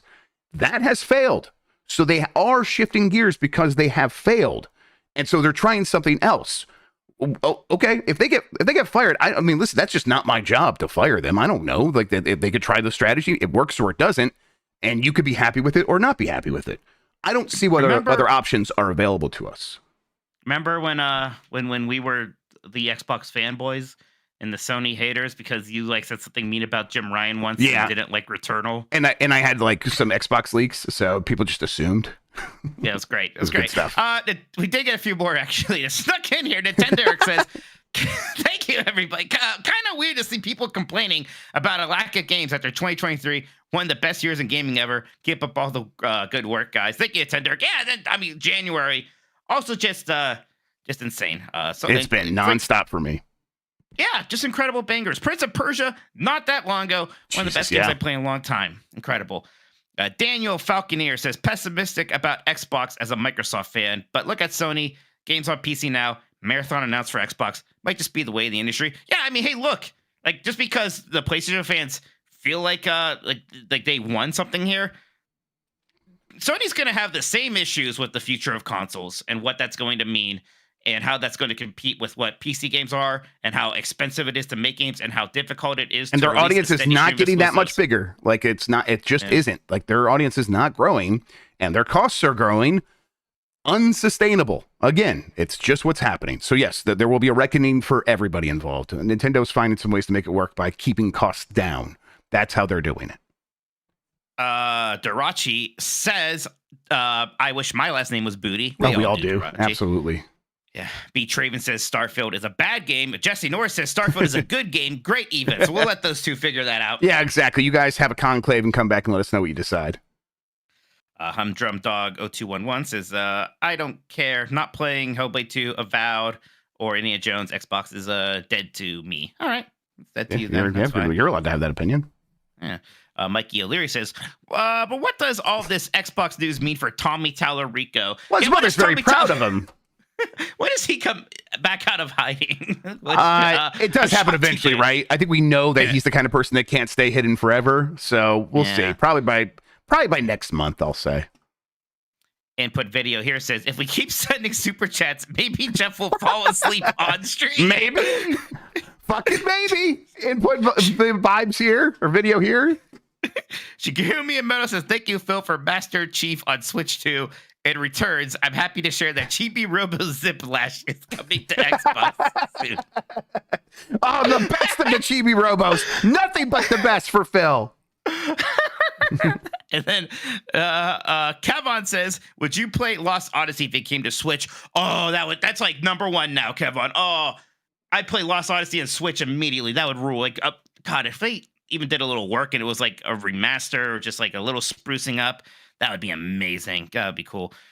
And how, what? Do Blue Dragon also? Why the hell not? I'm feeling generous. Matt Rare Monkey says PlayStation can grow from all the Xbox fans now. Yeah, maybe. You know what? You want to know the secret, though? Most of them already have PlayStations. They already have them. Matt, they have them. Come on. All right. I think for realsy, that's it for now with the super chat. We will read the rest later, but we're going to take a break. We're going to play a game or two. I'm not sure what we have ready today. We'll be right back. I don't know why I'm doing that. This is your show. I'm sorry. I'm on Nintendo. It's all coming apart, everybody. Break. I forgot what show we were doing, too. I don't know. You know what it was? It felt like questions from Nintendogs because there were so many of them. It was so many. Yeah. Can we get some like buttons? God damn it. Get me that like. Yeah, hit those likes. Your money's great to me, but I love those likes. This is what happened when you don't have football in your country, like real football. When you don't have clubs. Yeah. You feel attached to a console. Yeah, you're right. I mean, there are countries that do have real Well, yeah, true. No, my example was going to be Australia. Yeah. Because does Australia, like, are they crazy about soccer the way other countries are? I don't know. Because they have like a really, they have a really like deep and surprising car culture there, where it's like Ford versus Chevy, and it's like very toxic. And I always find that very fascinating. Oh, that's same. Yeah, the same shit happens here in Argentina. Yeah, it's like the Ford versus Chevy they're super toxic. Yeah. But also here in Argentina, there's like people is super fanboys for their consoles. So. Whatever. Oh, of course, yeah, of course. Yeah, just... I mean, listen, it's human nature. I mean, I get it. Like, you are protecting yourself from FOMO. You only have so much time and money, and so you pick something, and you decide the other thing is not just worth ignoring, but you need to decide it's bad because you do not want to feel bad for missing out on it. I've done it all my life. I remember like when I started getting to MCU as a fucking adult and these DC movies started coming out, I was like very happy to like, that stuff's trash, even though I love the Batman trilogies and everything that happened before that. It was just like, no, I don't have time for it. I'm like, watching these stupid MCU movies. It was the dumbest thing. It happens. It's human nature. I get it. I remember going to the server here, to the PC bongs type style, and making fun of the people that played Dota, the original Dota, when I was playing Counter-Strike. You know, I was like, look at those nerds moving like units around. What a bunch of idiots. Yeah, they're not cool like me. They have like 5,000 hours in League of Legends. Exactly. Exactly. And it gets us all in the end. Yeah, Dirt True. Yes, MCU's dead. Cool, man. Yeah, I know. Thanks for the update. Is there context to that? Did I miss something? I was just talking about like how I've like done the fanboy thing of trying to defend myself from spending more time on like DC movies. So it was very like once I was invested in MCU, I was like very happy to dump all over DC because I was happy I didn't have another thing to have to spend all my time on. Oh yeah. Yeah. So here we are. Are we just Alright, going let's- into game of the year? Yeah, best game of 2014. Do we have anything else, Sean? Nope, that's it. All That's right. Good. Let's do it. And we're back, and we're going to do best games of 2014, although I think we have started getting more super chats. Wait a Look second. at Didn't we do 2014 last time? listen, I didn't update this. Did someone I thought that I saw We did 2014 -1, Mike, but no, you haven't done 2014. We All did right. best. We did, I just thought best we talked fighting about best Rayman character. Legends, but maybe I was thinking of, there's a port. Okay, never mind. No, we're good. We're good. I'm sorry. best games of 2014. Here's what we do. We discuss the best games of the year. Me and Mike pick the 5 best and we rank them. We get input from our podcast producers and people who drop super chats. So feel free to do that as well. You can throw it out in chat as well. It always helps if you're reminded of something that we're missing. Yes. Mikey, where are we No. going to start when it comes to 2014? I'm This is a curious, weird. Was 'cause this one of the weird years? This is the weird year in terms of the best this games, is the right? year that Dragon Age Inquisition Right, won Game so of the the Year at weird the Game year. Awards, and I remember thinking, I don't necessarily disagree, but that's a weak year Yes, to me. exactly. I guess we could talk about Dragon Age Inquisition, which I think is a good video game. I don't think there's much about it that I think back on a lot. I think it did a good job of keeping some of the streamlined combat from Dragon Age 2, but making it into a game that felt bigger than that obviously small scale game. I don't think the scale is still nearly as good as Dragon Age Origins, and I don't think the role playing is nearly as good as in Dragon Age Origins. But it was definitely an improvement. There's obviously a lot of people who still like that game a lot. It's fine for me. Well, the other game that won Game of the Year from some outlets was Mordor. What's the fucking name of that game? Shadow of Mordor was Shadow- this year. That was the other one, right? The Nemesis system, yeah. Shadow of Mordor, I really liked it at the time. And over time, I've been like, did I like that? And then whenever I think about it, the answer is yes. That is a good video game. I just, for some reason, don't put it into my top echelon. Like when I was doing my top 100, I don't think I considered it. I know what you mean. I I don't know why, but I didn't consider it. You're right, but I liked it a lot. But even when the sequel came out, and the sequel was largely more the same, I kind of barely played it. Right, exactly. Yeah. So, Yeah. Listen, 2014 might be a weak year. We'll see as we get into more of it. Maybe there's a lot of stuff I'm not thinking about yet. Jesus fucking Christ, Mario Kart 8 came out in 2014. So yeah, we'll definitely consider it for now. I think that is it's still a very good game, and probably was my game of the year at the time. Because I can't remember my list exactly, but I probably gave it to that game. So let's do Dragon Age. Yeah. Man, Bravely Default had come out in every other territory before 2014, but North America did not get it till 2014. I like Bravely Default a lot. It's it has the Final Fantasy V job system pretty directly. I thought it had some really fun characters. I know some people think the back half is kind of repetitive, but there is a reason for it, and there's kind of a fun payoff to that. Very good music, though. Incredible soundtrack. One of my favorites. So yeah, lots of love for Bravely Default from me. Can I ask you a question, Mike? No. Hearthstone. yes. Oh, I'll just say it as a statement then. Hearthstone.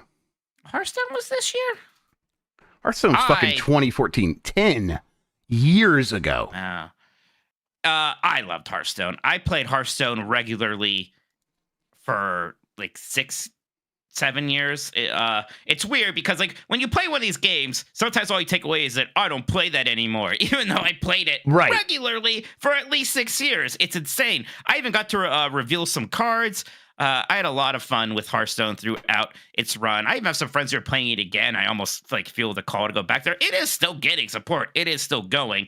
That is impressive. I still think it is the best of all the digital card games that we ever got. There's that very good Magic one, but Hearthstone was made for this format in a way that Magic just never was, and still feels a little bit better to me. And even right away, Hearthstone was a ton of fun. Even vanilla was just the first couple expansions. I thought those sets were all good. They had a pretty good way of adding new mechanics for a while. Of course, eventually it got convoluted. It kind of took a while. And when that happened, they made new modes like Battlegrounds and things that kept it interesting. I love Hearthstone. Hearthstone's great. You know what? Going up for consideration.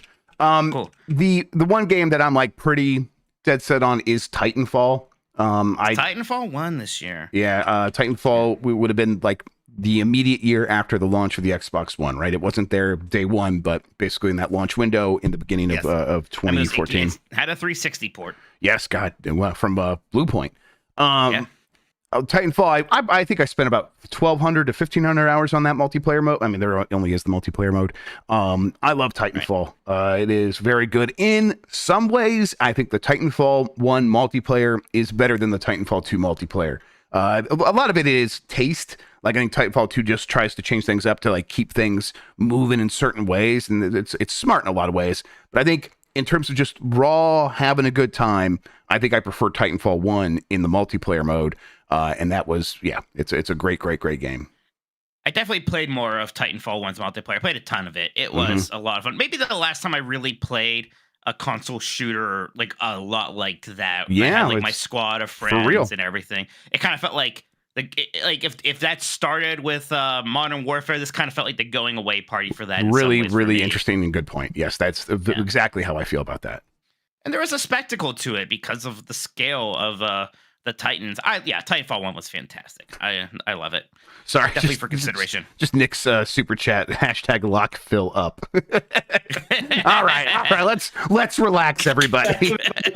I don't think he's going to jail. Yeah, probably not. I know it's disgusting that like an Indiana Jones game was going to be on PlayStation. right. He of might course. not be a criminal. Oh my God. It's just immoral. It's not criminal. Sorry, everybody. I like how we're like doing our fun. Like, what were the best games of 2014 thing? And there's still some people like, somebody's got to do something about Phil Spencer. I'm assuming that Nick's having some fun here because that one's too funny for it not to be. But we'll see.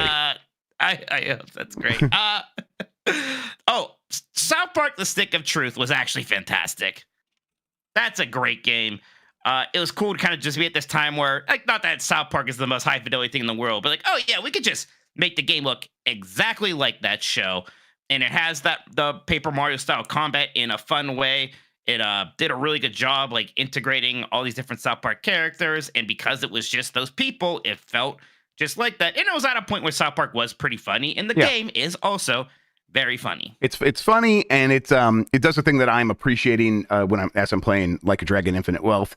I like games that are set in the real world and the fantasy is happening in the characters' heads. So there's like this abstract layer between you and the fantasy, and it almost makes it feel more fantastical and more fun. And like the things that are happening anything can happen. Like and I think South Park really was one of the earlier games to nail that tone, and it does a really good job with that. So yeah, I like that game a whole bunch.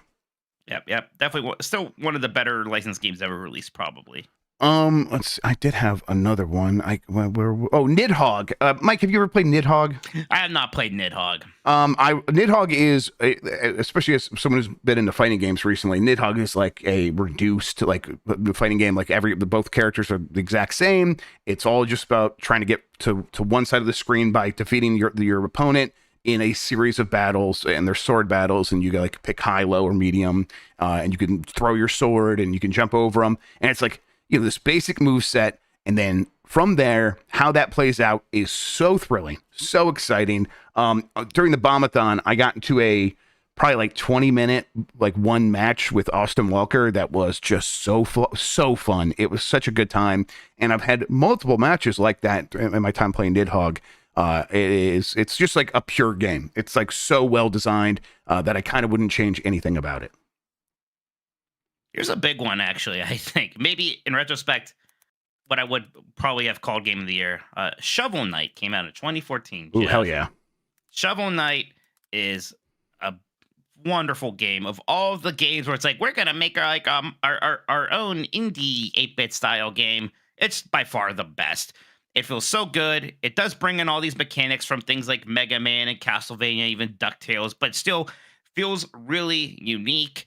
Just incredibly well-crafted levels, a ton of fun power-ups, really good bosses, and then eventually just gets all these expansions that are just as good. Incredible what this package eventually became. But even from the beginning, tons of fun. I love Shovel Knight. I echo all of that. I adore Shovel Knight. I really like that. I think you were like an early cheerleader. Now I was always like, of course I'm going to like this game. But then hearing how much you liked it, I got in there and was like, yep, 100%. This is fantastic. Also, a bunch of people in chat are saying you would like Nidhogg, and I'd rather he not, because I think he would be really, really good at it. I don't need that in my life. I don't need that. But please just I won't ruin it for you. Yeah, let me live. But yes, I'm right there with for Shovel Knight. Couple other questions, Mike. Destiny, how do you feel about that? Yeah, it's weird. I did like Destiny 1. It was fun. I liked the raid. It always seemed to have like one problem that would be annoying at a time. And then that when the Taken King expansion came out, that's when it finally felt like a really good whole. And but then they rebooted with Destiny 2, and then there's kind of new problems but better improvements. So I don't know. Destiny's always been in a weird place for me. The other question, and then we can maybe, if you don't have anything else immediately, and if you do, we can get to that. We can go to the podcast producers. But the other one would be Super Smash Brothers 4, Nintendo 3DS, and Wii U. I think this was my game of the year at the time, because back then I didn't know that we were just going to get a better version of it on the Switch, basically. Yeah. So that's kind of the weird thing. So I'm trying to like, well, what do I do here? And I don't really, I almost don't feel like this need to like prop it up when it was good. And part of it for me, I really don't mean to start another fight here, was because it felt so much better to me than Brawl did. And it had really good characters in it, like Mega Man, obviously. But I don't know. It just doesn't seem like a very exciting pick because, again, we're just going to get a better version of that in 5 years or whatever. Okay. And do you have anything else you want to bring up as I'm bringing up the podcast producers? No, I'm looking through this list one by one, and I'm in like December right now. I'm not sure if I see anything super crazy jumping out at me at the moment, so maybe we can start going through. I might, like, I didn't put Mario Kart 8 up there. I might do that because that probably does make sense. It is still that game. It is still that game, yeah. I mean, yeah, Deluxe is better for sure, but it is just, an enhanced version. Right. Let me see here. I'm getting the community. And I mean, even on the Wii U, I think that game managed to sell 8 million copies, which is for a system that sold like 12 or 14 million pieces of hardware. Bananas. That is, one of the one of the most incredible tidbits of factoids about gaming ever is like how well that game sold on a terrible selling system. All right. I have the podcast producers, and we'll start here with Wolfenstein: The New Order. Man, okay. We could definitely consider that. Fuck yeah. I love this game. I like the way Wolfenstein: The New Order plays better than the new Colossus, in terms of like upgrading your guns and all that stuff. It's just better in this game. And yet it still has so many of those great characters, some of the best scenes in the history of gaming. Jimi Hendrix, like if you haven't seen that, feel free to just go look it up and watch those scenes. It's so incredible. It is one of those games where it's like, okay, yeah, I'm not a story in games person unless I just deeply, deeply fall in love with your characters, and then I get everything everyone's always said about how much they love story in games. And this is one of those ones that totally won me over on that. Nick Turbo says Dragon Age Inquisition. Did I say Dan Fiasco said Wolfenstein: The New Order? Dan Fiasco dropped that one. Let's see. Tommy Pencil says Shovel Knight. Alex Agogo says Destiny. Rex Vex says, God, what is this called? That little non-Euclidean mobile game. The one from the one from House of Cards? House of Cards, yes. Monument Valley. Thank you, Brian Corliss. House of Cards one. The House of Cards game. Yeah, wow. I feel like very early on in GamesBeat, I had to write about House of Cards in this game. I'm sure, yeah.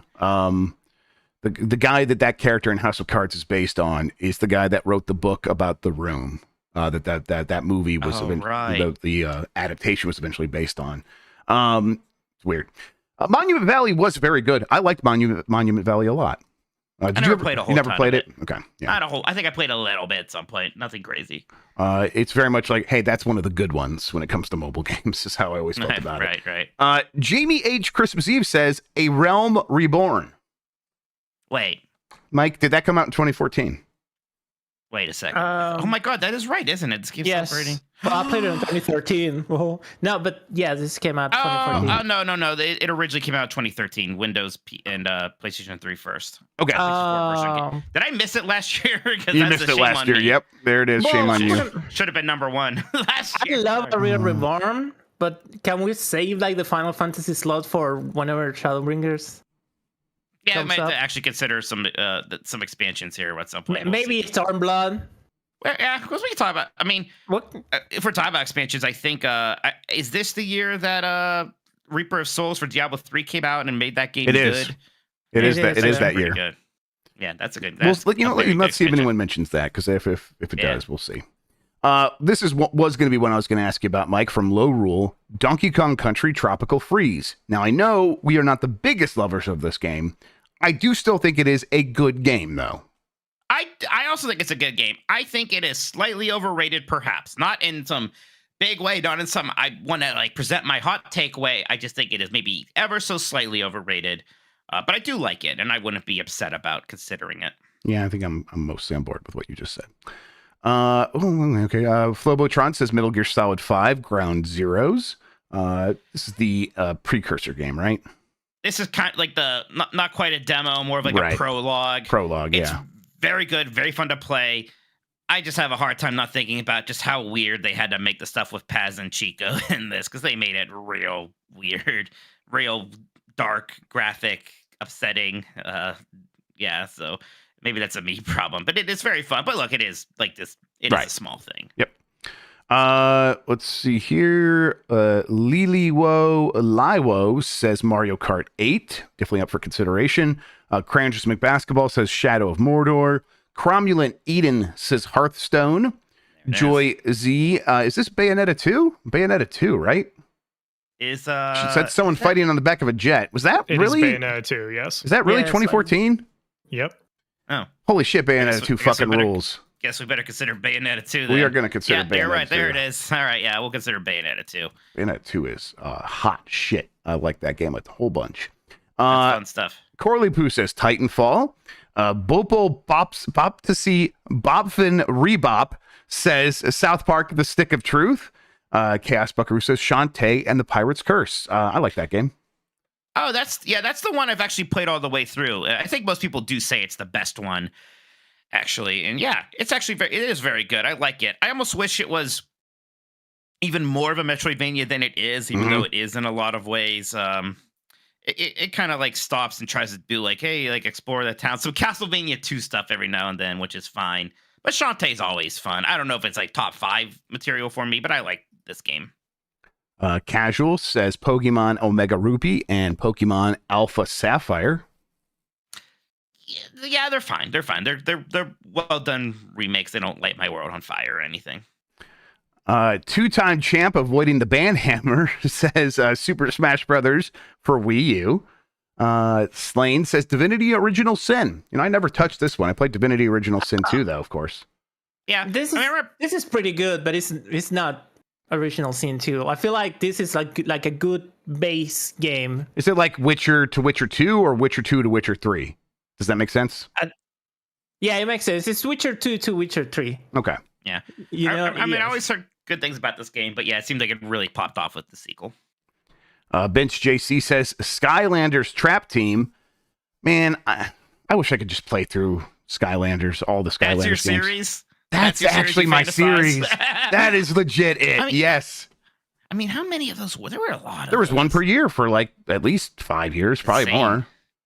Man, and there's a ton of toys. That's what I would want, all the toys and stuff, and the pedestal of power, whatever the fuck they called that thing. Something about Skylanders freaks me out. It's like Sure. we had this weird Spyro spinoff that got to a point where here's a game. Spyro's not even in this picture, and it was like this big part of the industry, and then it just went away. Yep. And everybody was just like, never mind, we're over it. And that's just what this industry is like sometimes. I mean, it is fucking Bobby Kotick finding a vein to mine and mining it until there is nothing left except for a toxic lake. By the way, what is going on with Toys for Bob? Did they really close that? So here's what we know. They were definitely, some of the people were definitely laid off as part of those 1,900 jobs that were lost.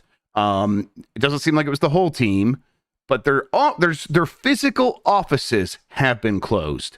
And then some people say this looks like they are either going to close the studio and have everyone be absorbed into other studios or become like a support team, or other people are saying that they've just gone fully remote. I'm like, either way, I don't like the way that sounds or looks. No, I mean, do we even know what's going on with that Crash competitive game that they made? Is that like still getting new seasons? Like, I assume that did nothing for them. I mean, I'm sure it did nothing for them. Yeah, I don't know. Just let those people make their good 3D platformers. They were so good at it. Just let them do that. Right, like the government should force these companies maybe at gunpoint. Like, go to Bobby Kotick's office when he was still in charge and just like, you have to make some games just basically PS2 games. Just make 5 games that are like a PS2 game every year, and a Toys for Bob would be great at that. Crash 4 was so good, and they did the Spyro Rig Nitro. Just let them make Spyro 4 or Crash 5. Just let them work on those 2 series forever. I mean, God. Microsoft, you own them now? Let them fucking make Banjo. Yeah. Let's stop joking around. Or let them make Crash or freaking Spyro. Yeah, you have a lot of options. Do something. Dr. Ryan says the Wolf Among Us. I never touched this one. I played quite a bit of the Telltale games, and I know people love this one. But I knew it was based on a comic that I had no affinity for, and I think that kept me out. Yeah, I was done with Telltale games at this point. It just wasn't my thing. Willow Davis says Halo, the Master Chief Collection. I mean, it got there after a very long time. Not in 2014. It had a lot of problems when it launched. Beautiful Zoob says Octodad Dadliest Catch, which is like maybe my favorite game of that year, but I don't need to put it in the best of game of the year, if that makes sense. I adore Octodad. It means a lot to me. Fusion says PT. I think you are you have less patience for wanting to put this playable trial on a list like this, right? Yeah, I don't know. Part of it's just I haven't played PT, and you know how it is. Like, you don't play this thing, and all you know is that it's like 45 minutes, and you hear everyone talk about it like it's Jesus. Of course, I find it abrasive for some reason. That's a me problem. If you really think PT is that incredible over some of these other games, we can consider. I think it's worth considering, but we'll see. I think it'll probably have a tough time getting into the list. Shit is so good. Every other horror game is PT now. Everything else is trying to be PT now. Yes, to this day, 10 years later. The Tekken Wolf 5 says Dark Souls 2. Me and Mike are not Dark Souls guys. No, even amongst the Dark Souls guys, I know a lot of them, not all of them, think 2 is the weakest. Yes, and 2 is the weakest. Yes, 100%. Hey, H-Bomber Guy's video is like in full defense of Dark Souls 2. I haven't watched that one yet, but leave him alone. Cryorsis says Sunset Overdrive. I like this game. I don't love it. Here's a game that I will maybe in a hot takey way say overrated. I played through this whole thing. I played through this whole thing too, and I thought it's fun. I was like, that parts of it were fun, and I was occasionally kind of bored. Okay, I just want to clarify something. I like Dark Souls 2. I think it's an awesome game. I just like compared to the other Souls, I think it's not as good. I like Sunset Overdrive. It's a game that I would have never thought about again if other people don't bring it up. Hosp says Shadows of Mordor. Always Be Clothing / Corgi says Transistor. I like Transistor. The soundtrack of Transistor is so good. Transistor soundtrack is very good. Yes, it's awesome. Didn't really get into it. Didn't really try it much because I just remember people being like, it's not as good as their last game. And it was disappointed to a lot of people. I got oddly annoyed that everybody in the game sounded sleepy. Like they took like that cozy voiceover from Bastion too far and applied it to every character, and it was like every character in that game was on Ambient or something, and it kind of drove me crazy. Hey, they adjusted it over time and eventually did one of the best games ever made in Hades, which has a great cast across the board, and some of them are sleepy and some of them aren't, which is how you're supposed to make the game. Good mix. Mr. Bowler says Rusty's Real Deal Baseball. You can't buy this game anymore, and I wonder how it works if you were to get it off of, let's say, a hypothetical thing called the H Shop, and because like part of the game is you talk to Rusty so much that he will lower the price of unlocking the games elsewhere. Oh my god, I just messed up the where eyes in this thing. And so it's like this might be a game that's just kind of lost to time. I don't know if it works at all anymore. But boy, I like Rusty's Real Deal Baseball. A very interesting game. One of those games, it's so interesting that I love it. I don't really care how it plays necessarily. Sure. Velocity Prime 1 says Shovel Knight. DMC Depressed Me Crying has Kirby Triple Deluxe. Yeah. I actually did mean to bring this up. I love this game. I know that Planet Robobot gets most of the love for the 2 3DS Kirby games, but I remember playing through this and being like, Kirby's back, man. Like, I had an amazing time. I thought that the 3D, even though it's just a 2D game, the 3D stuff was actually pretty fun. They did some fun things with it. This felt to me like the first sequel to Kirby Superstar in a lot of ways. It felt a lot like that again. I know that the Wii one was kind of there, and this is based on that a lot, but this one really gave me those vibes again. I have Triple Deluxe. I still have never played it. Honestly, looking at this GIF, I'm like, I should play this. This looks incredible. JD Camp says Jazz Punk. Man, I love Jazz Punk quite a lot. What is Jazz Punk? What is this? Jazz Punk is kind of a comedic walking sim. Is like doing it a disservice. There's like a lot going on. There is like gameplay, but it's like this world where it's all like robots, and you go in there and you solve puzzles and you talk to characters, and it's really weird and strange and funny. Jazz Punk is very cool. That would be a good game to play on stream sometime, Mike. People would like to watch you play that, I think. Okay. Leia, who's at it again, says PT.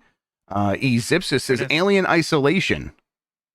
It's a cool game. I don't know if I need to consider it for top 5, but it's a good game. Mitsurugi says Valiant Hearts, The Great War. I never played this. And there's a game people talked about a lot at that time, and I played a little bit of it. It's a game of its time, yeah. It was a game of its time. It's neat. Yep. Shoji Kodo says Titanfall. Michael Riley also says PT. Hammond of Texas says Legend of Grimrock 2.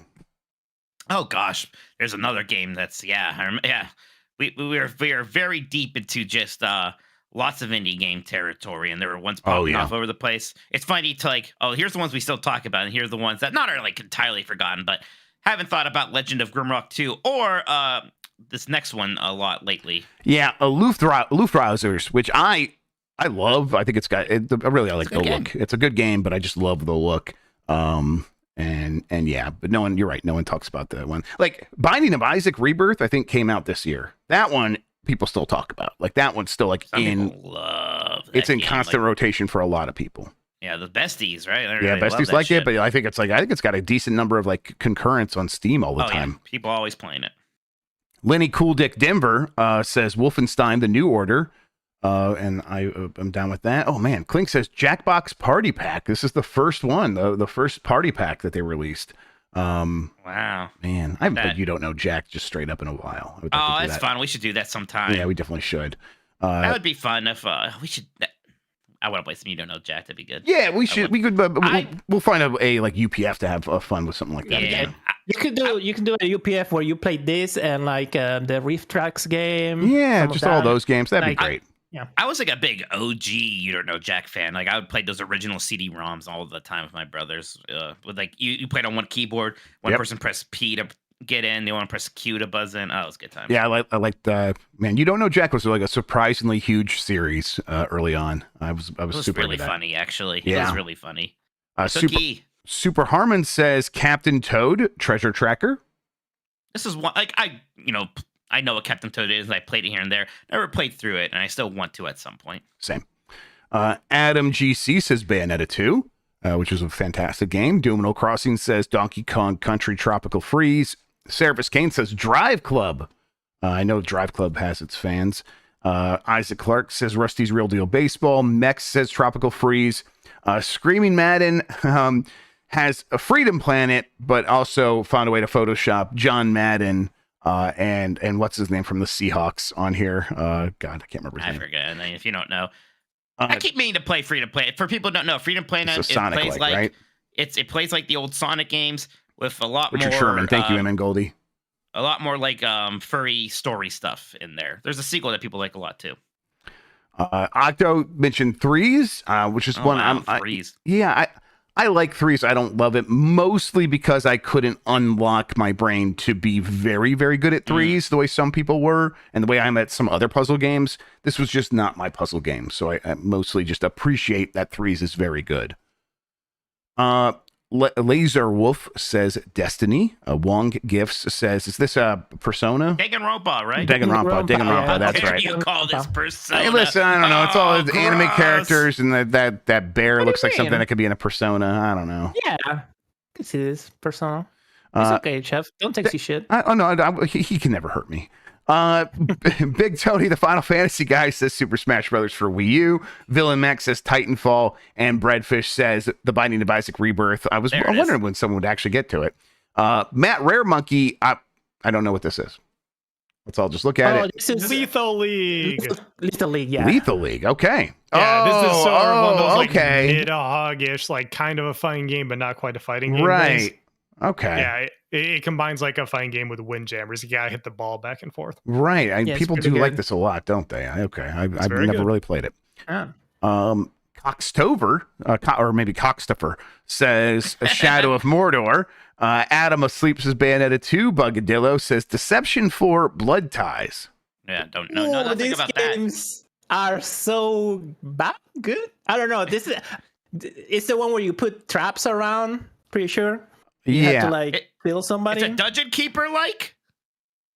No. I don't think it's like I think, Dungeon Keeper. if somebody chasing you, it's like fully 3D, and somebody chasing you, and you like put traps on the place, and then you have to make them walk into the traps. It gets Oh, goofy. I'm bored of it already. Let's move on. Yeah, it's just they're bad, but they're funny. Adam says Mario Kart 8.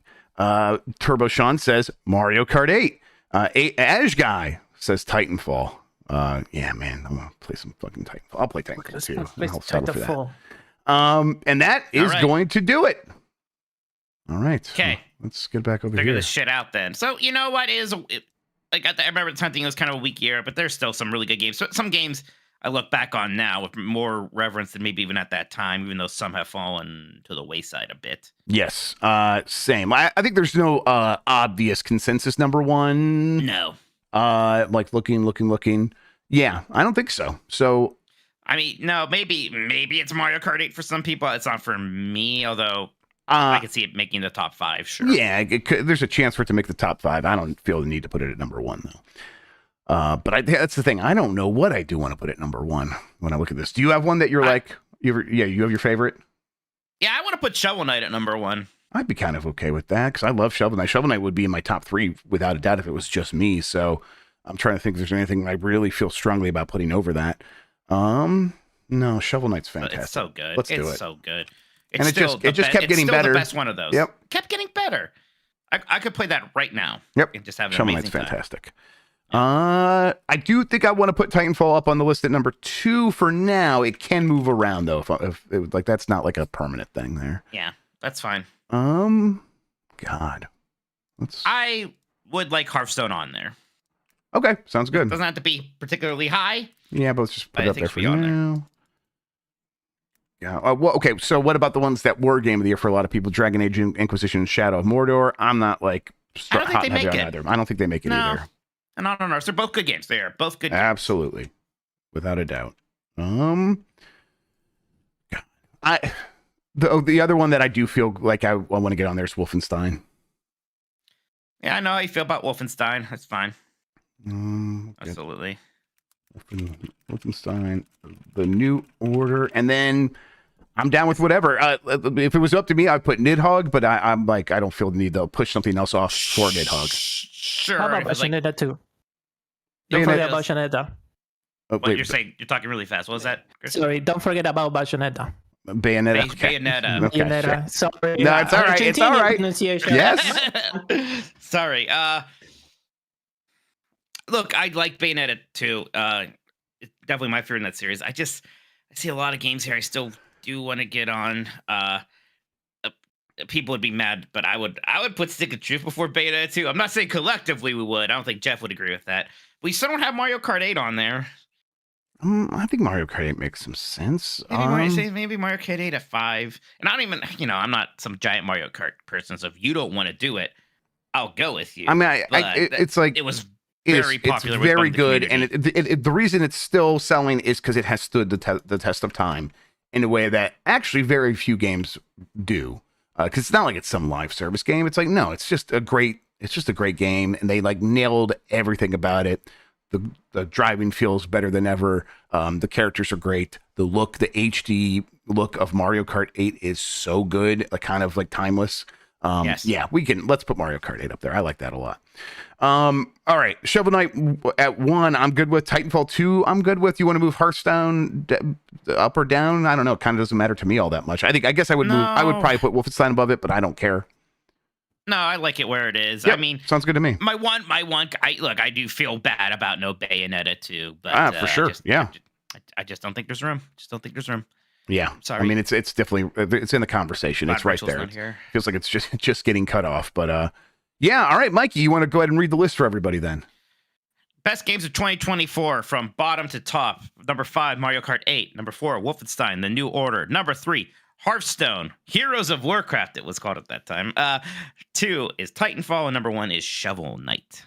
And I'm tweeting it now, saying we got it right again. I say 2024, 2014. Damn it! Keep mixing up these years by a decade. Years don't matter anymore. Everyone gets it. It's a good list. Those are all good games. Yep, absolutely. All right, let's take a quick break. We'll come back. We'll do super chats, talk about what we've been playing right after this. This is a break. You want to jump back into it? You want to... Yeah, Let's probably. just jump back into it. Yep. I'm ready to go. Let's go. I found Okay. where we were. All right. Chats. Here we go. And we're back. Going to leave the list up there for a little bit for everybody if they're coming in to yell at us. I just put it on Twitter. Nice. Yeah, Mike, do we have any more super chats? Yeah, Green Thumb says, Grr, I am so mad at Phil? I don't know. I can't see through this blind rage. I'm joking. GU Interface joined the link in here. Thank you so much. Thank you. Senpai says, been following you guys since Games Beat the Side / Scrub Snacks. Never got to catch you guys live, so this is awesome. Love you guys and the content. Thank you, Viz. Really appreciate that. Yeah, thank you so much. I appreciate it. How long have we been Game Mesticides now? How long have you been at Giant Bomb? Yeah, it's going to be 2 year and a years. half? 2 years in June. Okay, so a year and a half. Year and a half. Yep. Feels longer. Yeah. Connell Wood says, seen any bangers in Next Fest? Pepper Grinder rules. I remember Pepper Grinder from something else, and that looked good, but I haven't really been able to look at Next Fest at all, really. Just been busy. I downloaded some games from Next Fest and haven't played a single one of them. God, I would like to find time for that. Wish we could have made it happen today, but it just wasn't an option. Jan was very busy, and I wasn't gonna kind of go in there by myself and just like blindly try to find something interesting. Sure. JP says, more Frank Spencer than Phil. Threw us under the bus. Who's Frank Spencer? Is it just a made up character? I don't know. No. That sounds familiar. Sounds like from a show, but I don't know. Is that the guy who Could be owns wrong. Spencer's, the dildo store? Yeah, Spencer's Gifts. Yeah, Frank All right. Spencer. He's that's Okay, where the term I'll look dirty Frank comes from. I looked it up, and it's a guy from a show, from British show called Some Mothers Do Avon. Okay. Yeah, that might just be a coincidence. That might just happen to be a man This named Frank person- Spencer in that show. Well, I don't know if this that's person who is British. JP's talking. Oh, JP did send us. Okay, maybe. Yeah. I had an awkward thing with Spencer's because AJ wanted to go to the mall to buy Lorcana cards. He's like, yeah, my buddy told me Spencer's has them. And I thought that was weird. That So is we go weird. in there, and he's like, asking, like, hey, do you have Lorcana cards here? And got a weird look. Like, I don't know what that is. We got dildos. And then I was like, AJ, are you sure it wasn't Hot Topic? He's like, that sounds right. Can you check? I was like, yes, Hot Topic had them Oh for man, sure. that definitely sounds So much thanks, AJ. more correct. It was fun, though. Alex says, I'm sorry we all let you down today, Jeff. Yeah, just do better next time. All right. There's Nick with his hashtag LockPhil up one. And Bander SN said, when Xbox bought Bethesda, they held an event called a Roundtable with interviews and Game Pass stuff. Any chance this event is that both ABK? No, that's not. This event is going to be. They can't, about right? talk. They can't, because when they had that conversation, it sounded very different, and some of the things they might be saying might be going back on that. So why would you trust a new roundtable? Is what I think a lot of fans would probably be thinking. This is probably going to be a press release, guys. Baramus is Hatsune Miku Project Diva F. Second was fun in my intro to the series. I had fun saying that name. This is a great game. You should watch the Shambam quick look of this game. It's like Okay. legendary. Okay, It's actually pronounced Hot Sunny Miku. So just get it I right. want to kill you. I want to murder you. I believed you. Oh, sorry. Well, that is it. Elijah was in the chat defending his mistake with Spencer. He does say they're basically this. Oh, wait, yeah, no, that's Sean that says that. And I agree with Sean saying that. They are basically the same thing in my mind. One has more Rick and Morty stuff, if you can believe it. It's not Hot Didn't think that was possible. Actually, when you say that it's Spencer's, now that does sound right. That is the kind of person that would walk into a Spencer's. Mike, I have been playing mostly Like a Dragon still. I did start up some Suicide Squad, but Like a Dragon continues to just really charm me at every turn. The combat has gotten better. It like starts off good and then it just keeps getting better, where it's like that's the job system magic, man. The job system is for you. a huge part of that. Also, there's just like neat little features like, hey, you've been spending all this time building up your relationships with all these other characters. Well, guess what? They're at a high enough level now that when you do an attack, they're just going to do a follow-up attack because they love you that much. That's like, oh, that's cool. So now these more difficult battles are going even faster again, and it's like doing that really good thing of like, okay, you're getting so much stronger than everybody. You're taking them out real quick. So now you're going to face stronger enemies, and now we're going to give you new things that's going to make you feel even more capable. And they just have such a grasp on what they're making here that I'm really into it. And then the story continues to be great, and great in the way that it's like it's very dumb, but in a way that it owns it. Every enemy I've run into so far eventually is just like, what if I had a kind of a sad story and explained it, and that made you want to be my friend? I'm like, yeah, that would be fantastic. Can we keep doing that? And the game is like, yes, we can keep doing that over and over, and I love it. So yeah, I'm just a huge fan of this game. I do get a little scared that hey, I'm about 35 to 40 hours in, and I think there's probably about another 40 hours to go for me, and I'm afraid I'm not going to beat it, and that would be very sad for me. But no, beat this one. I want to. I want to, but like, believe in you. I know, and I'm going to do my best. I'm doing. It is the game that is on my Steam Deck whenever I turn it on, and one of the things that's helped me beat games recently is just don't turn the game off, and that every time I pick up my Steam Deck, it's right there. That's the plan, but there's a lot of fucking games right now. There's a lot of games I want to be playing, so it's difficult. There are. I mean, I've been playing Persona 3 Reload a bunch still, and so really liking that. You know, the Persona games do a similar thing where, like, if you get a good enough bond with a party member, they will, like, just sometimes come in with a follow-up attack, and I always love seeing it there, too. Yeah, absolutely. And then a little bit of Suicide Squad is just trying to get a feel for it, getting past the very early parts, and it's I can tell that there is some rock steady.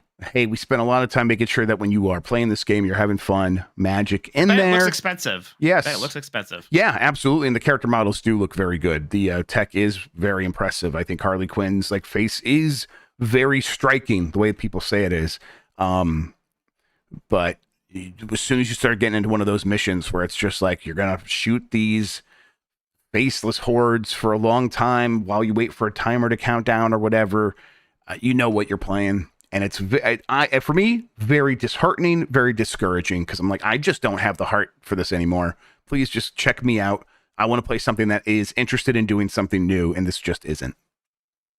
Yeah, I get that. I still am going to try this myself pretty soon here. I've been hoping I could do it already, but it's been busy. So you didn't check out that Rebirth demo and play the opening section of the game there? I have not. That is, I had my PS5 is kind of ready to go with that, and I've just kind of been looking for the right moment, because I think once I start that, I'm going to put some real time into it. So yeah, I don't know. No, not yet though. But hey, look, you play that demo and like, man, yeah, the everything that they do with these Final Fantasy VII remakes sure is really nice. That combat system is still a ton of fun. It is fun getting to pal around with Sephiroth for a bit. It's always good to get that development with him, especially when, you know, in remake, he does just kind of show up as this almost sort of specter, and it is solely depending on your familiarity with that character from previous Final Fantasy games. So it's good to really see the development and that kind of classic heel turn that happens in that game. And it feels, you know, it seems more poignant now and more impactful because they do spend more time with it. They spend more time with the kind of Cloud, Sephiroth, mentor, student relationship, and you kind of like, you almost begin to like Sephiroth. There's sexual tension for sure. Absolutely. I told you it was cool. Absolutely. Yeah, cool. Great stuff. I'm looking forward to it though. I'm looking forward to spending time with that game. Me too. Really high hopes that I expect that game to fully meet. Yes, it'd be shocking. I think because I adore Remake. Just you play that demo, I think you'll get the impression like, yeah, they're just they're moving right along into this one, right? They're still firing on all cylinders. So fantastic. I got that Penny's Big Breakaway code. I haven't even had time for that. Like, and that's when I'm like, oh, that's a preview. I'd like to just touch on that. It's very good. Yeah, there's just so much stuff I want to be playing. Once you get through, like, do you have a game that you're like looking forward to like going back to, or do you think there's not even going to be time for that? Because like kevbot.org in chat is talking about they just beat Jedi Survivor, and it's like, yeah, that's the game I was going to be playing right now when I had all this time because there weren't going to be games in 2024, and then fuck me, I guess. I thought December, January I was going to be able to beat Final Fantasy 16 and Jedi Survivor, and it's like, nope, no way. I got to beat 16 at some point. But like that's not a priority over Rebirth for me. Like yep. 16's not as good as Remake is, so just absolutely not. Look, I. Definitely going to play Like a Dragon at some point. I'm not going to until I beat Persona 3, and that might take me a while.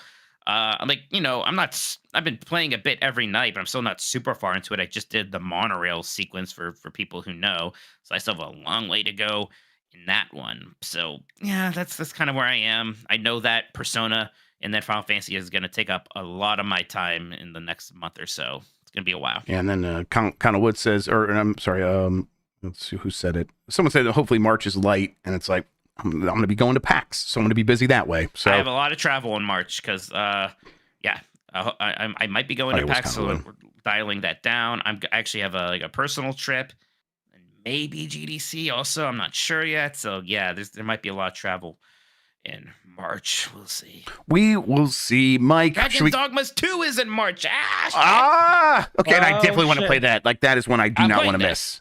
I'm playing that. Yep, playing that. Okay. All right. Yeah. Listen. Hey, it's a good time to be into video games. If you like playing video games, it's a good time. Yeah, if you like talking about video games on Twitter, maybe not so great, but good. You don't deserve it. You don't deserve good things if that's what you like. And I should know because I'm one of them.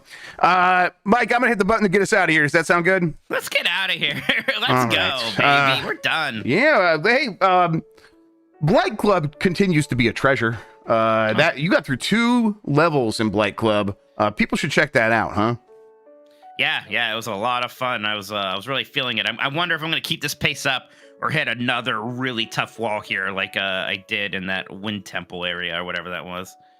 God, fucking Fujin, real bastard. He really is a just complete bastard. Yeah, the worst. Absolutely, just the worst. That water asshole was nothing. Right, Fujin. And then I think they mix up the levels. I think that stupid Earth Temple was supposed to be level 2 or something, and then somebody just like swapped it for funsies. I don't know. Yep. You're right. I mean, the way that the progress went, the progression goes in that game, it would have made so much more sense. I think they're like, the Wind Tempo's visually cooler, so we want to have that second. Yeah. And I think that's all they thought about. Yep. Like a lot of stuff in that game. They just didn't think about it very much. Or thought about it wrong. Yeah, they thought about it in a bad way. There is a lot of great stuff happening over on Giant Bomb, though. You guys should all go check that stuff out. Mike, what do you have happening? Well, make sure you do watch Catch Me If You Dan over at Giant Bomb. Absolutely. That's so much fun. Everyone knows that, if you didn't check out that 90 City episode of Castle Illusion, please do that. But we should be playing Helldivers 2 tomorrow if the servers cooperate on. And if it doesn't, we'll play Sea of Thieves, or I'm sorry, Skull and Bones. Excuse me, something like that. All the time. Yep. Yeah. Oh, the freak man! There's something else. I still didn't get to play through all that Monkey Island stuff with Sea of Thieves. Oh, jeez, right? Yeah, God. I love Monkey Island. It's just, and all these old games that I buy, right, and want to play, like freak, that's the thing. Like, that's with me. Hey, if they stop making video games tomorrow, I'd be sad. I would still have enough video games to play until the day I die easily. I'll be fine. And I'm like, I see like Jan playing that Balatro game with the poker like roguelike game, and I'm like, that looks so good. Mm-hmm. But I'm like, I am legit scared of it because I bet I would lose a ton of time to that, and I just can't afford it right now. It's crazy out there, everybody. Thanks for listening. Thanks for watching. Until next time, have a good one. Take care of yourself. Goodbye.